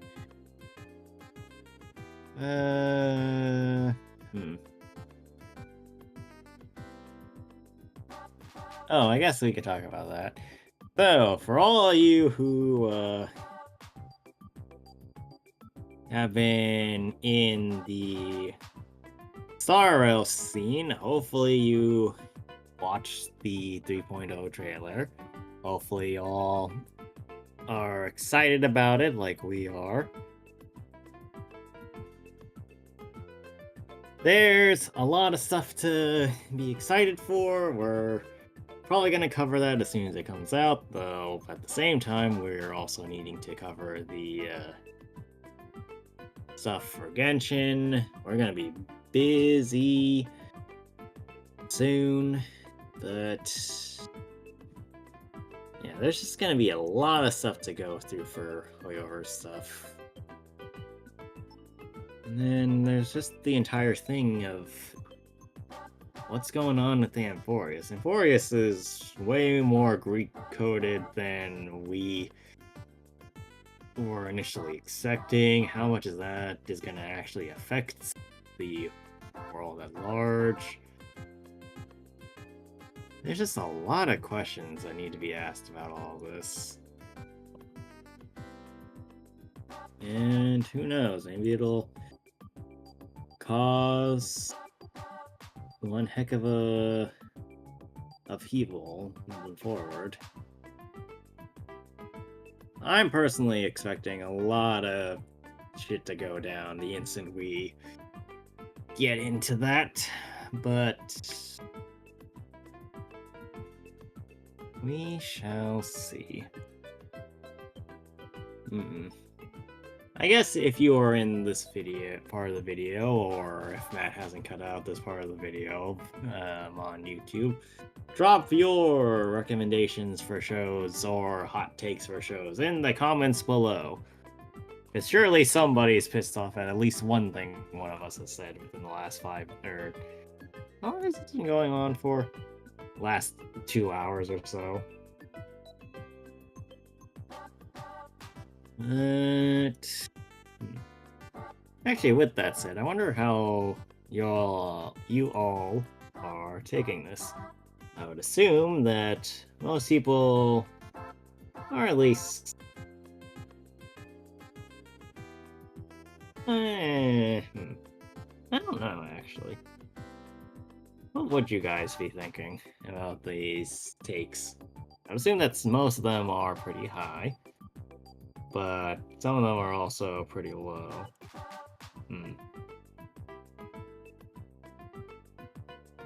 Who knows, I guess.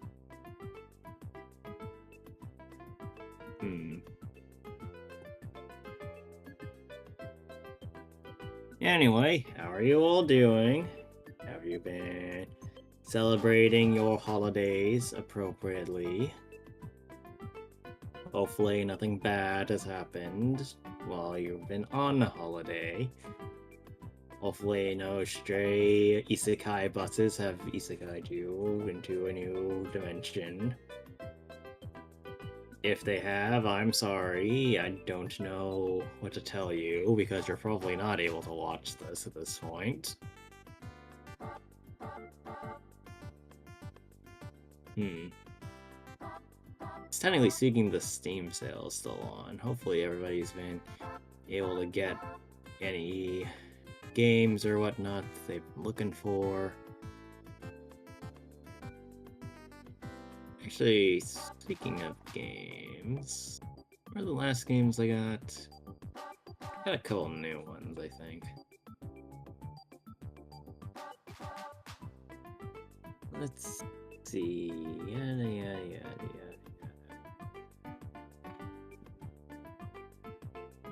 Nope, can't check it that way. Where is the thingamabob?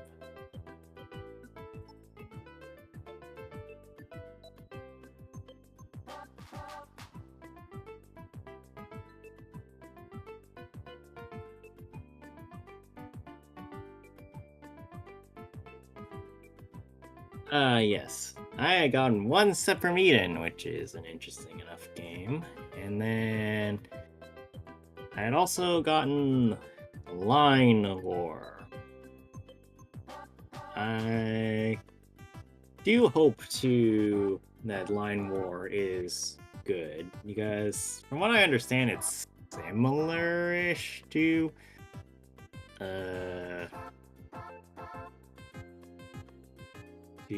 what's it called? Advanced Wars, which is a game that I deeply like. But at the same time, I do need it to be functional, because God forbid if it's not a functional game, that we'll be having problems. It also looks like it has a lot of people going on, or a lot of units going on at any given time, which is... Oh. What were we talking to the stream about that I'm gonna cut out? Just random shit, as per usual. Makes sense. Bye, Markman. Well, he went, so now we're back. Apothecary Diaries. Now, this one was another... Well, I don't want to say this sleeper hit, because I had known that it was at least decently good, and then I watched it effectively all in one night and realized, yeah, we should definitely watch this. You binged this thing? Yeah, I binged it, I think, beforehand. Oh boy. It has really good English dub. Really good mixing of humor and serious moments. Like, lots of introspection, a great mystery aspect. Honestly, all around, I don't think that I have much negative to say, aside from maybe just needed to go harder on the aspects it already had. Right. But not very much, or very little that was negative in my opinion. What about you? No, I liked it a lot too. I think it was very good. It was like a little simple, but like it wasn't the most like simple thing. Like I think it was good. I like they have her backstory. I like that she's not just like a one note of all you humans, you people annoy me. Like I like that she develops friendly relationships with everybody, and she like does her thing. They learn to trust her for the most part after usually being like, you're an idiot, and then she's like, and yeah, but look where you got. Let me try. Like I like that. She's not annoying either. Like about it. She's like, I'll deal, whatever. Maybe I'll get a chance later. Like she's accepting of like when she's wrong too. Like I think it's very good. It's a good show. I was like, okay, I'm not sure how to feel about this. You know, it's like, The humor is good. It's not overly annoying. Like there's some parts where I'm like, it's not really that funny as the show thinks, but it's good. Again, we watched the English version. Got some good voice talent in here. They got some good stuff. Like one of the side characters is just Zila. It's Zila's VA, which is cool. Like they get some good talent here. The show is animated very nicely. There's nothing that looks particularly ugly. It's all it's just a good show, I think. Like I don't know if I'd put it. I'm trying to think where would you put this? Like it's very good. I enjoyed it quite a bit. I would definitely recommend it to people. That's troublesome. I think if you like mysteries and stuff and figuring things out, it would probably be the S.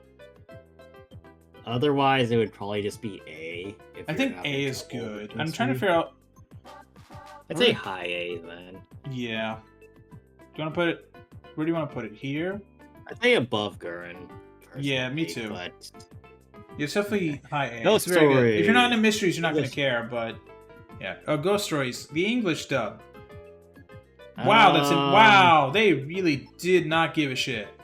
They did not care. Here's the thing. As a shock value piece, I think that it's hilarious. Absolutely. As something that went on for like 20 episodes, no. Oh yeah. Like, Ghost Stories in and of itself is not a very interesting show, so they're trying to do their best with it. But most of the time, the jokes just evolved into racism or weird, like, vaguely sexist jokes. Yep. Or sex jokes, period, which is even worse given the age of most of these kids. Yeah. And it's just like...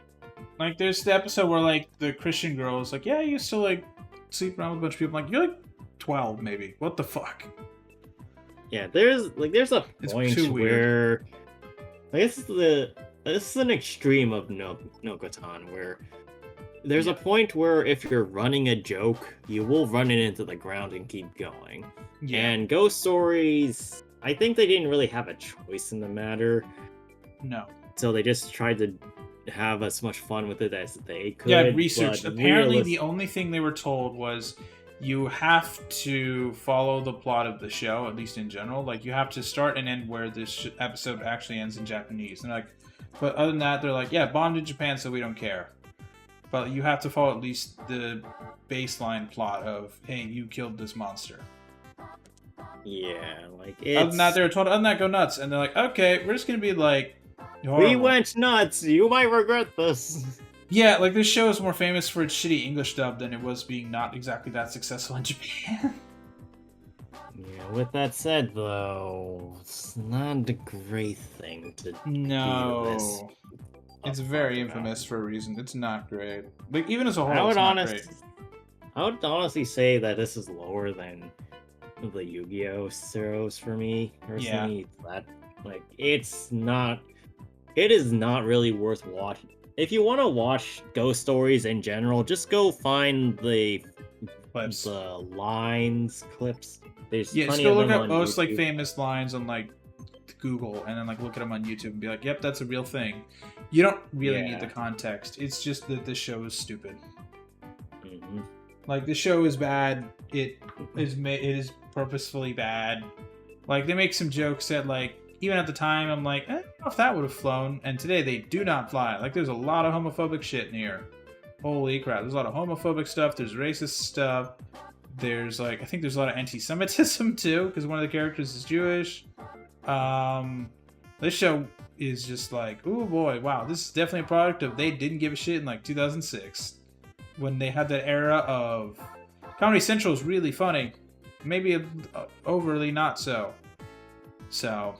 yeah, it's not a good show. Like, the individual lines are funny. Out of context, they're even better. In context, I'm like, oh, man. So, yeah, it's not worth watching. Alright, so, Modern Doctor Who Season 1. God, is that from 2005 as well? Oh, man. Daniel, you dropped it. Yeah, I was not around for this one. Much. So I'll leave this one to Matt again. Yeah, I think this. Yeah, it's like okay. Like it's definitely like I think it's a good starting point from a reboot because like I have no nostalgia for Doctor Who. I'm not that deep into it. I just know it because internet and like mid 2010s, everyone was like, "Oh, Doctor Who, Doctor Who, Doctor Who." I'm like, yeah, it's a decent show. Like, it's good. Like, I like it. It's a nice starting point. I like that they have a different variety of things. I wish they would go into more details on some stuff, and they go into less details on other things. It's very much Monster of the Week, but there's that background element of, like, hey, this thing might come back later. Usually not, but maybe it will. I think Season 1 is alright. Christopher Eccleston is not my favorite. Like, I think David Tennant is, like, so far. Like, Eccleston plays the, like, out of his, like, mind, like, fuck you good. But I don't know, he's not as nuanced as David Tennant, so I think he's okay. Rose is fine. Personally, I feel she's better in Season 2 as a character, because that's when she's like, no, I know how this shit works now. You know, we figured it out. Like, we figured out what she does, and she's basically there to assist the Doctor and also, like, actually be smart sometimes, instead of just, hi, I'm pretty and blonde. You know, like, and also help me, Doctor. Like, she pulls her own in Season 2 with Tennant, for the most part. Obviously, she's still, like, you know, the companion, because it's mid-2000s, so, like, she's still mostly there to be blonde and pretty. But, like, she's much more of a character in Season 2, I feel. Like, she is, like, when they bring in other people, she's usually the one explaining to them, like, yeah, this shit's stupid, right? Yep, it is. Alright, here, moving on. Like, she figures out how to get people to just shut up and deal with the fact that, hey, there's probably an alien thing involved. Instead of just the normie. Yeah, she actually, like, figures it out. And she's like, oh, hey, this is weird. Like, sometimes she's still like, I don't know what's going on here, Doctor, please help. But, like, even the Doctor sometimes is like, oh, shit, I don't know what the fuck this is. I don't get it either. Yeah, which is nice. I like her like. I think she meshes better with Tenet, personally, just because they feel more fun. I don't know. I like season 2 better than season 1. I think as a reboot starting point, it's pretty good because, like, as someone who just never watched Doctor Who, and for I guess most people under like 40 now, this is the starting point of Doctor Who, even if it is a continuation from like the show that literally started. I think it's the day JFK was assassinated is when it aired in the UK. Oof. But it aired before he was assassinated because time zones. So, yeah, like it literally started November 23rd, 1963, and JFK was assassinated November 22nd, 1963. So it was like the day after he got assassinated. They were like, "Hey, release this show." So that's British people for you. But yeah, no, like, in terms of like the modern stuff, I think it's alright. The first season, I'd say it's probably I'd say it's low B. It's better than yeah, I like it more. No, I like Clone Wars more. I think the first season's a low B, and then I think the second season is like a someone higher. Higher B? Yeah. I'd say like yeah, I'd say here. Here's good. I don't think I like it as much as Ace Attorney, but I think it's very good. Like, they're both about the same. They do good, they end well. Mostly, some of the CG obviously is dated because it's from a channel that literally is owned by the British government. Like, so obviously the CG is gonna look kind of crap. But like, sometimes it actually looks pretty good. Like when they do actually like a thing where they bring a model in, it looks really good. Like, there's some good stuff in here, but sometimes the show is just bad. Like, there's some episodes in season 2 that I like a lot, and there's like a couple that I'm like, this is ass. Why did they make this? Like, there's one episode where there's this blob monster that if you touch him, you get absorbed into him or whatever. I'm like, why is this shit so bad? And it's like, oh, it was made. It was like for a contest from an 8-year-old one or whatever. I'm like, okay. And I don't feel as bad because it's an idea from it was for a contest, but it's still ass. As like an episode, like, it could have been better, but it seems like they kind of just ran out of ideas where to put that thing. Don't look it up. It's horrible. Skip that episode with the Absorbaloff. It's bad. It has no lasting consequences. I don't know. I think like they're both about B level. It's all right. It's not bad. It's just an all right show. I'm down. I'm gonna keep watching more, but it's fine. Gundam Witch from Mercury season 1. Okay, so oh man, here's the thing about season 1. I think that most of us were talking about is that too much of it happens at the school. Oh yeah. Like, there is a point to be said about school anime in general, wherein there's too many anime where the entire plot is, hey, we're school-age kids to mesh with the school-age audience that's watching us, and watch us do school-age kid stupid shit, but this time we have giant robots. There in and of itself is the problem. You can't really have kids driving school-age robots while still being in school. That just becomes really dull. And the show ends up feeling like that for a lot of its problems, because effectively the student body has the idea that, hey, we can use Gundams to solve, or not Gundams, just robots to solve all of our problems, and then our protagonist comes in with the Gundam and it's like, hey, I can join in the Gundam fights too, right? Yeah. Like, I think that the Gundam in and of itself needs to either be in a situation where people are constantly fighting each other with these mechs, or it needed to have focused on the school aspect, in which case it didn't need to be a Gundam show at all.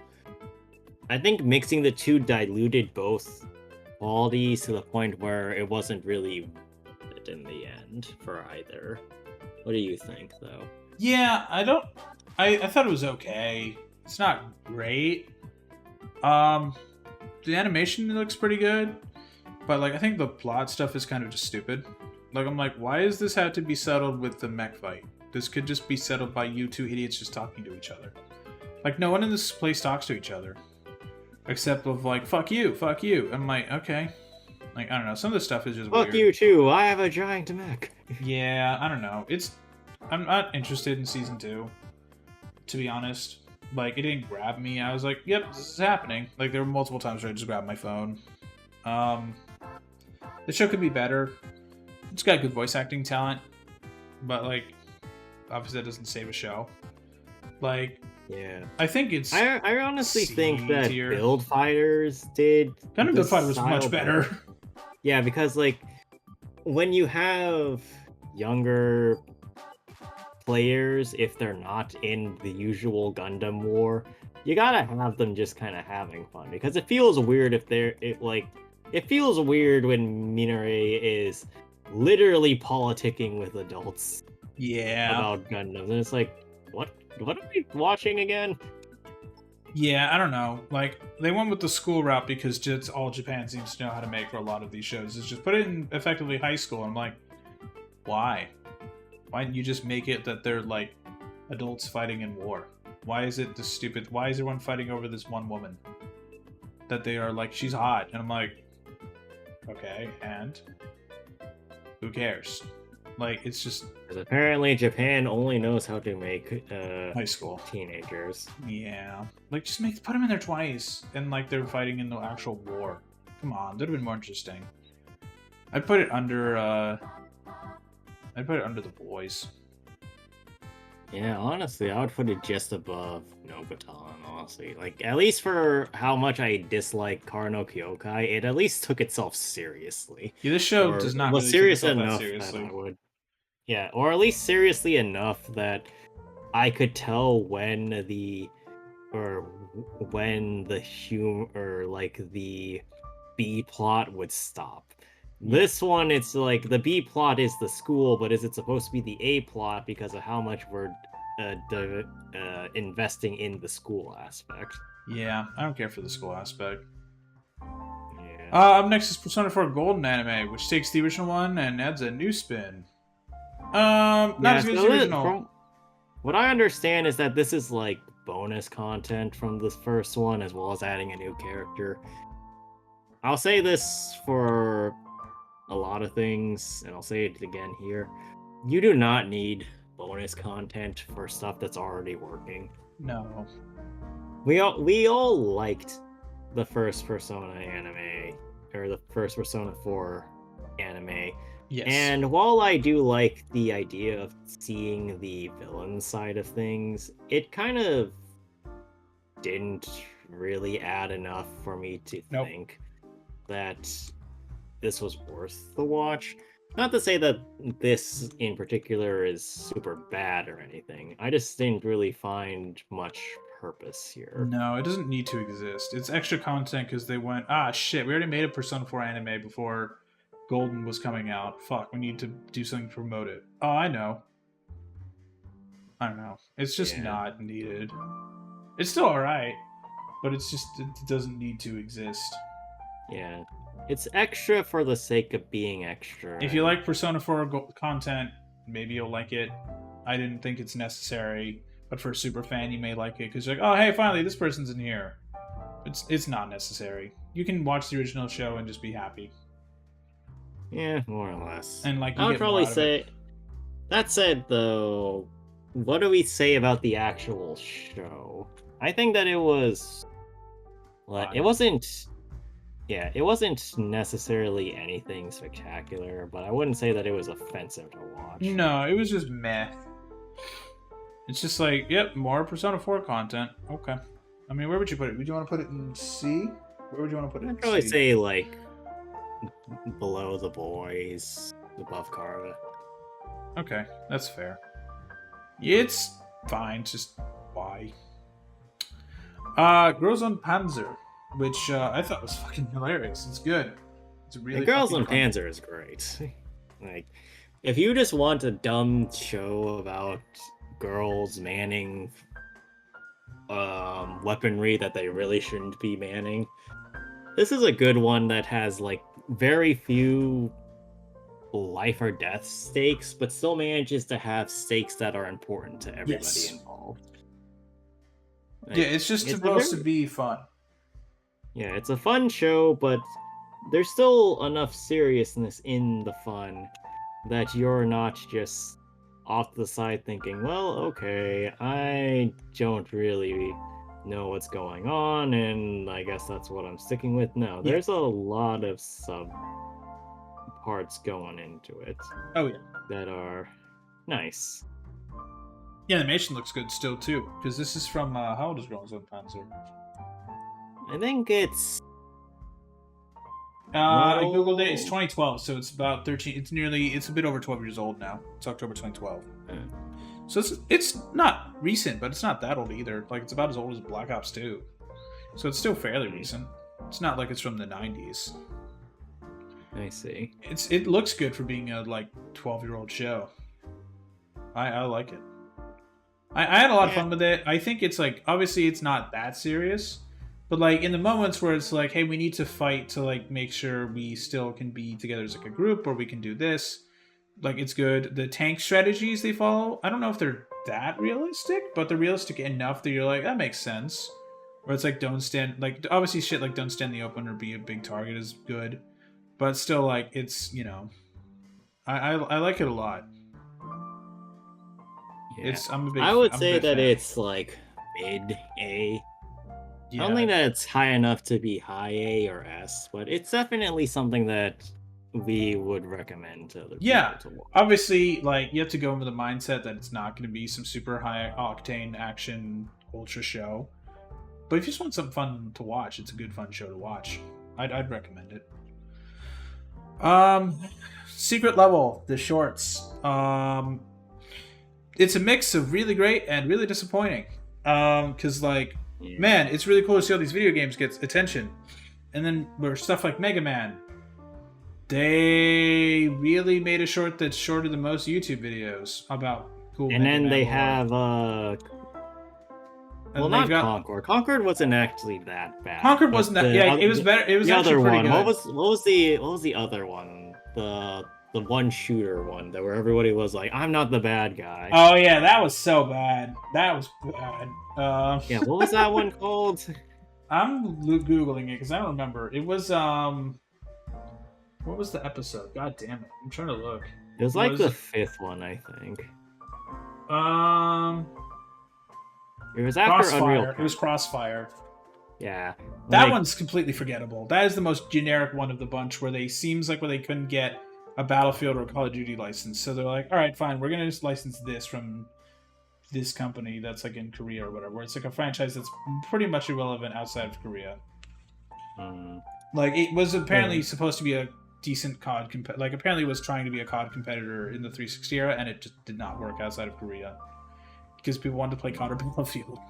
Because those are much more impressive franchises. And in this one, it just does not do itself any favors.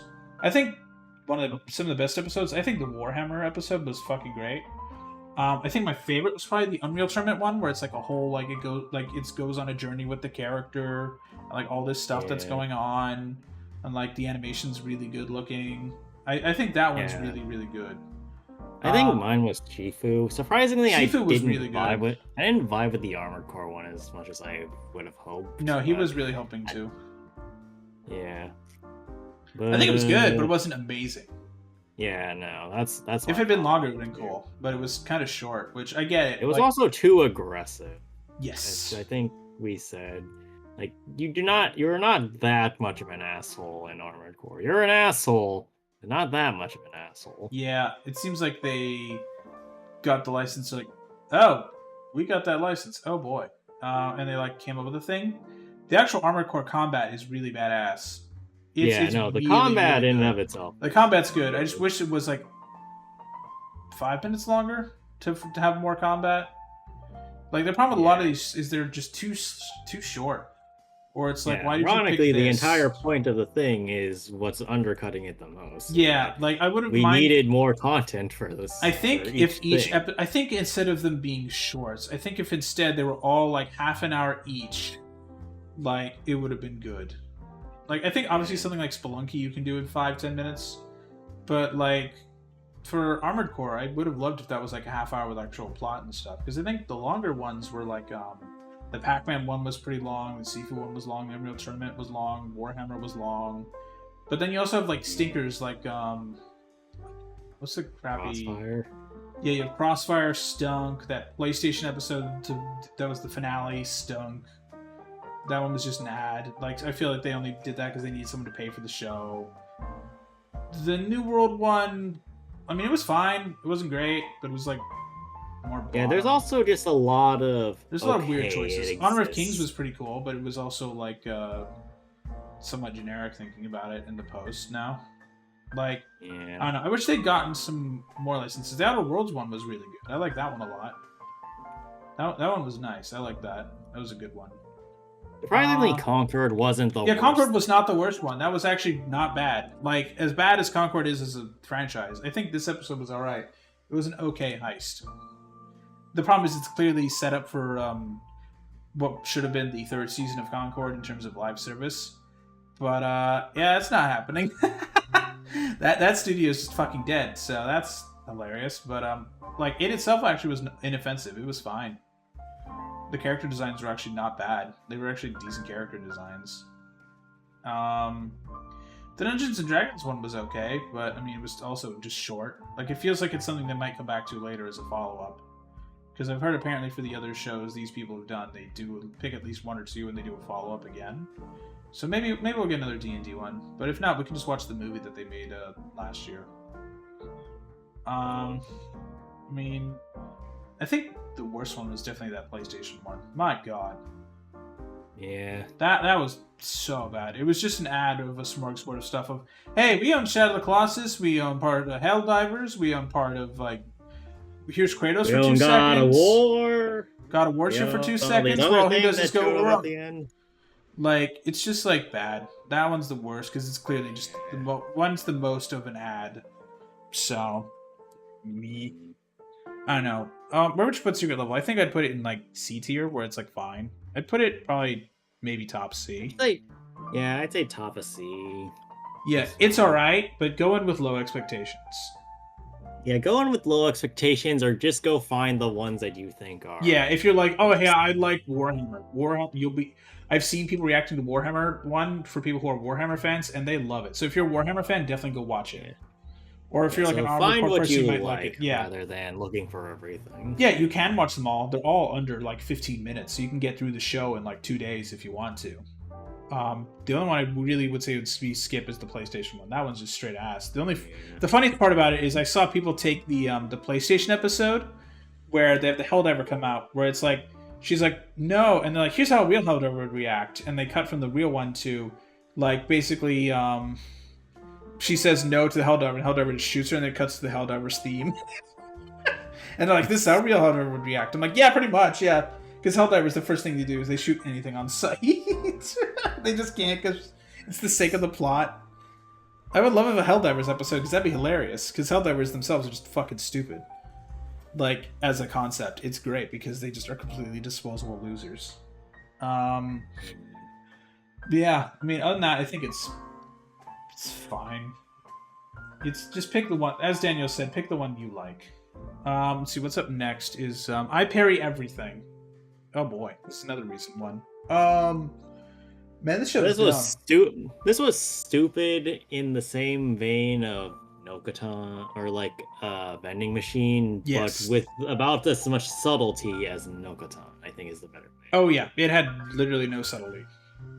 Like the character is literally that stupid. The main character is like he's stupidly strong, but he's a fucking There was idiot. Not a single brain cell to be had amongst anybody in that show. No, the only brain cell the main character has is how to parry things. That's his one brain cell is dedicated to parrying and like, I don't know, breathing, I guess.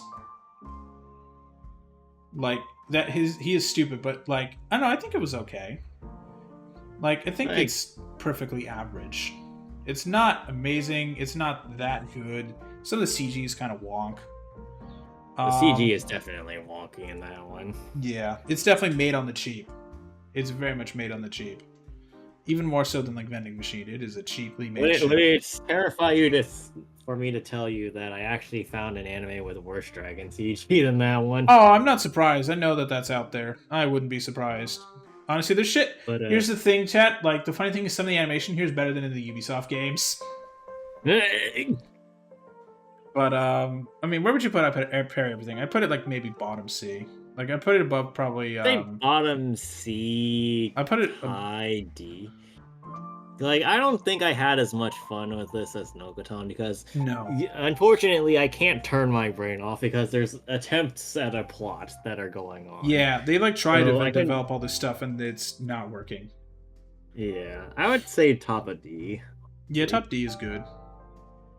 Yeah, at least I mean, like, it's inoffensive chat, but it's like just not good. It's really fucking stupid. You got to be in the right mindset. Yeah, if you watch this, you have got to give up on the idea that anybody here is thinking. Grab some friends, grab a couch, grab some beer, enjoy it. That's the best way to watch the show, is be a little drunk or be a little high. Like, just don't watch it alone, watch it with your friends. Because it's stupid. And you have to go in with friends who appreciate the stupid. In terms of just, alright, well, now live action Avatar, that one was just straight ass. It tries to do the show.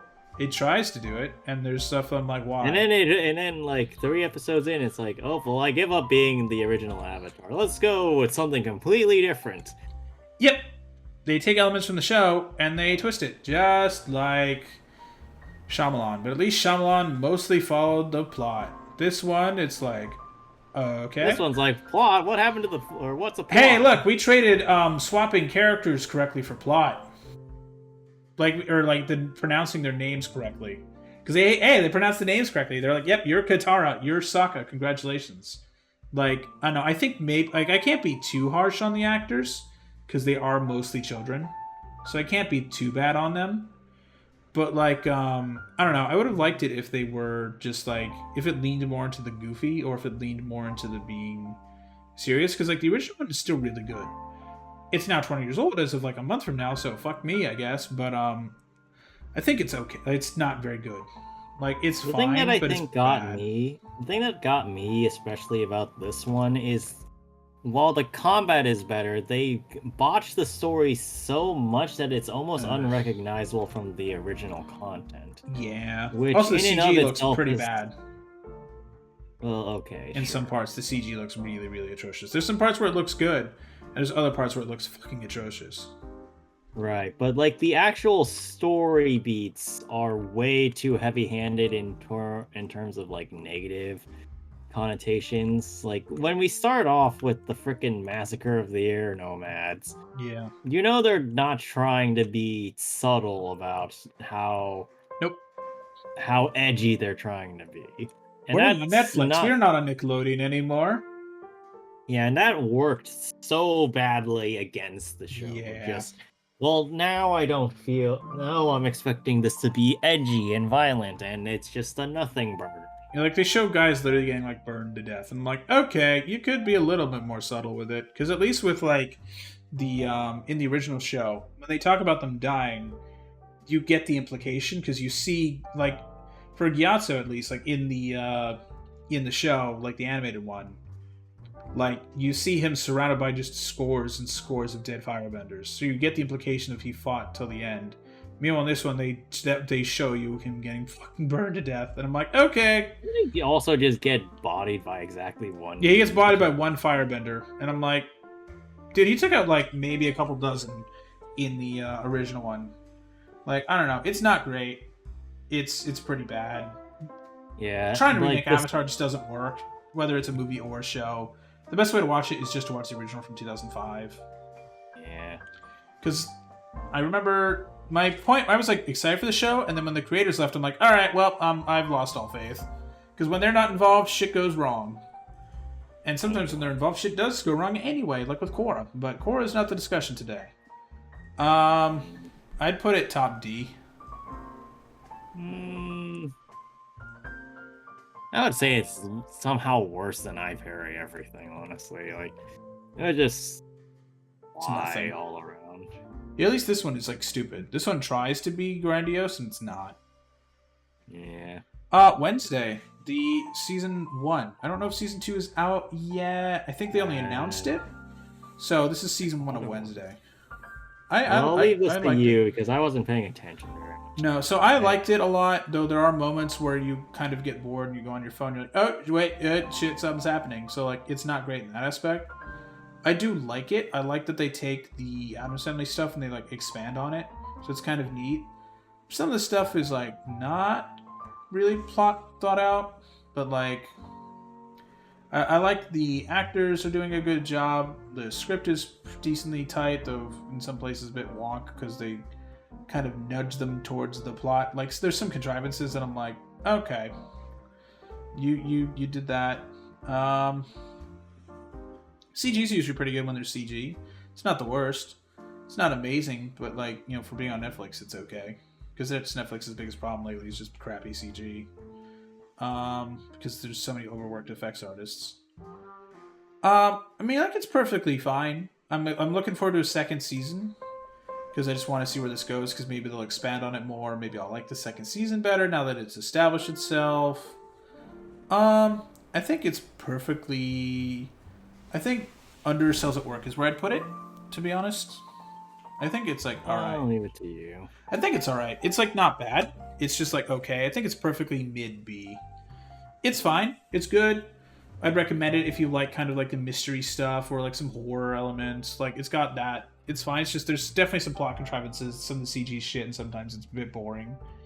But I think it's okay. It's definitely worth a watch if you like it. Finally, the Michael Jordan / Really Bulls documentary, The Last Dance.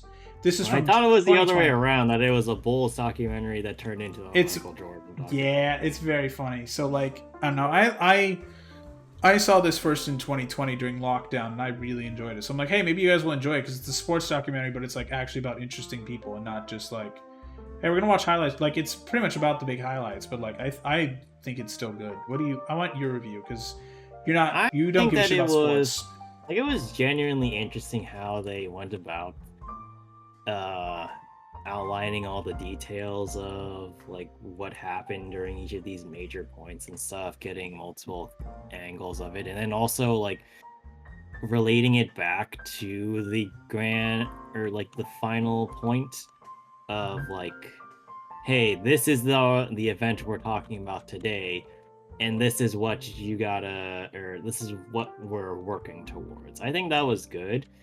One of the things that I will criticize the show for was that a lot of the plot... What? That it wasn't chronological? Yeah, it wasn't chronological, but also it was very much, like I said, about Michael Jordan as the face of the Bulls, as opposed to Michael Jordan and the Bulls.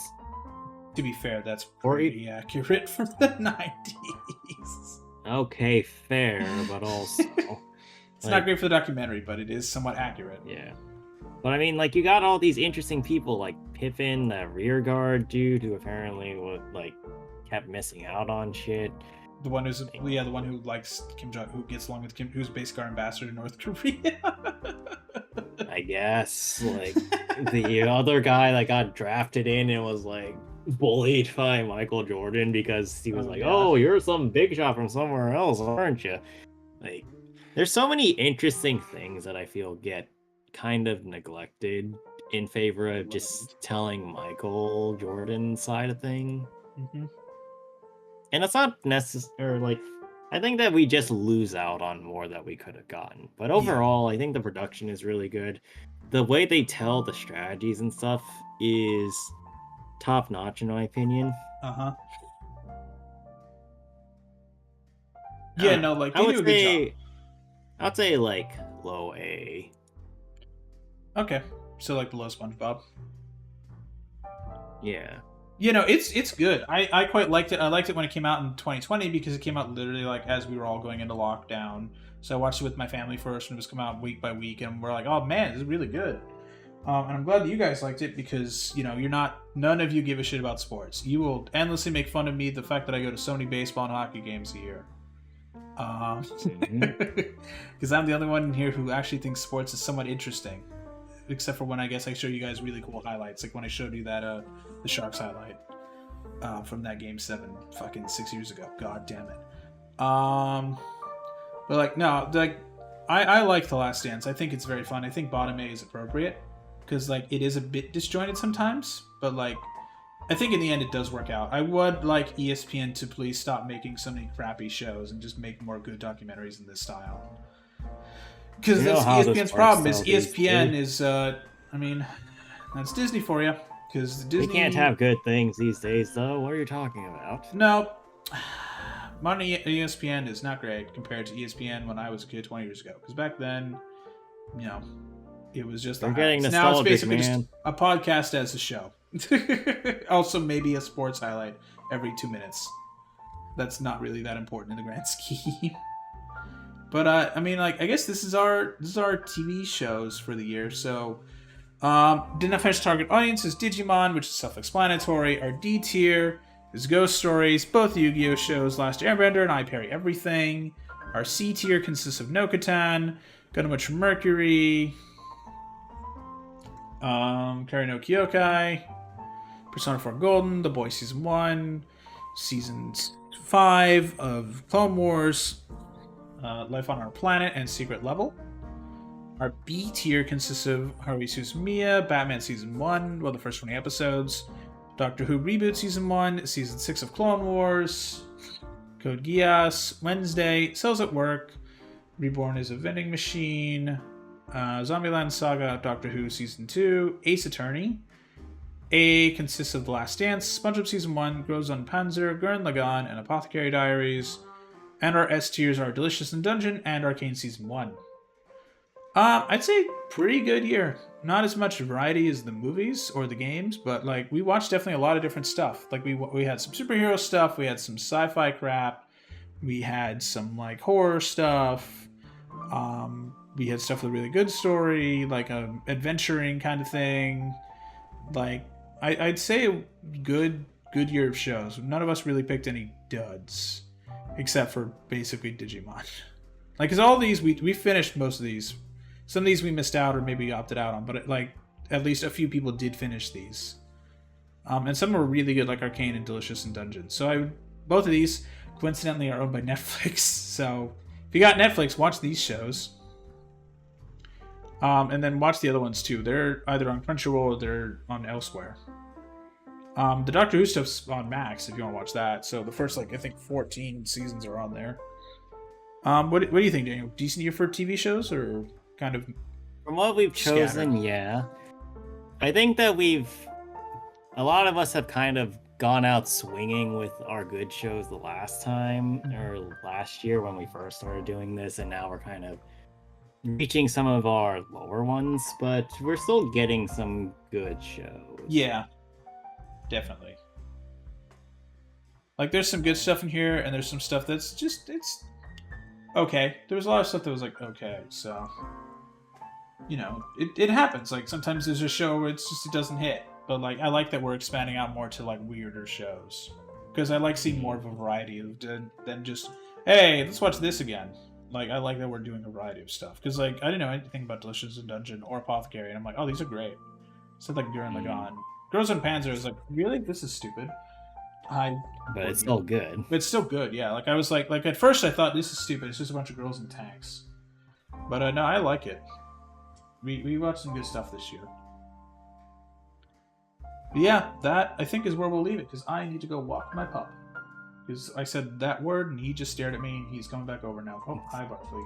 Okay, now here's the real question, though.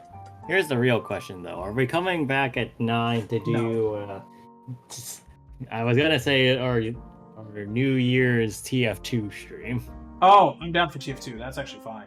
I'm down to do TF2. But, well, we can also maybe do it, like, after show. After the show, I think we should play some TF2. Alright. So we'll be back later tonight, chat with TF2. Specifically Team Fortress 2. But yeah, for now, that'll be it. I'm gonna go walk my pup and get some dinner. So goodbye, everybody. We'll see you on therapy.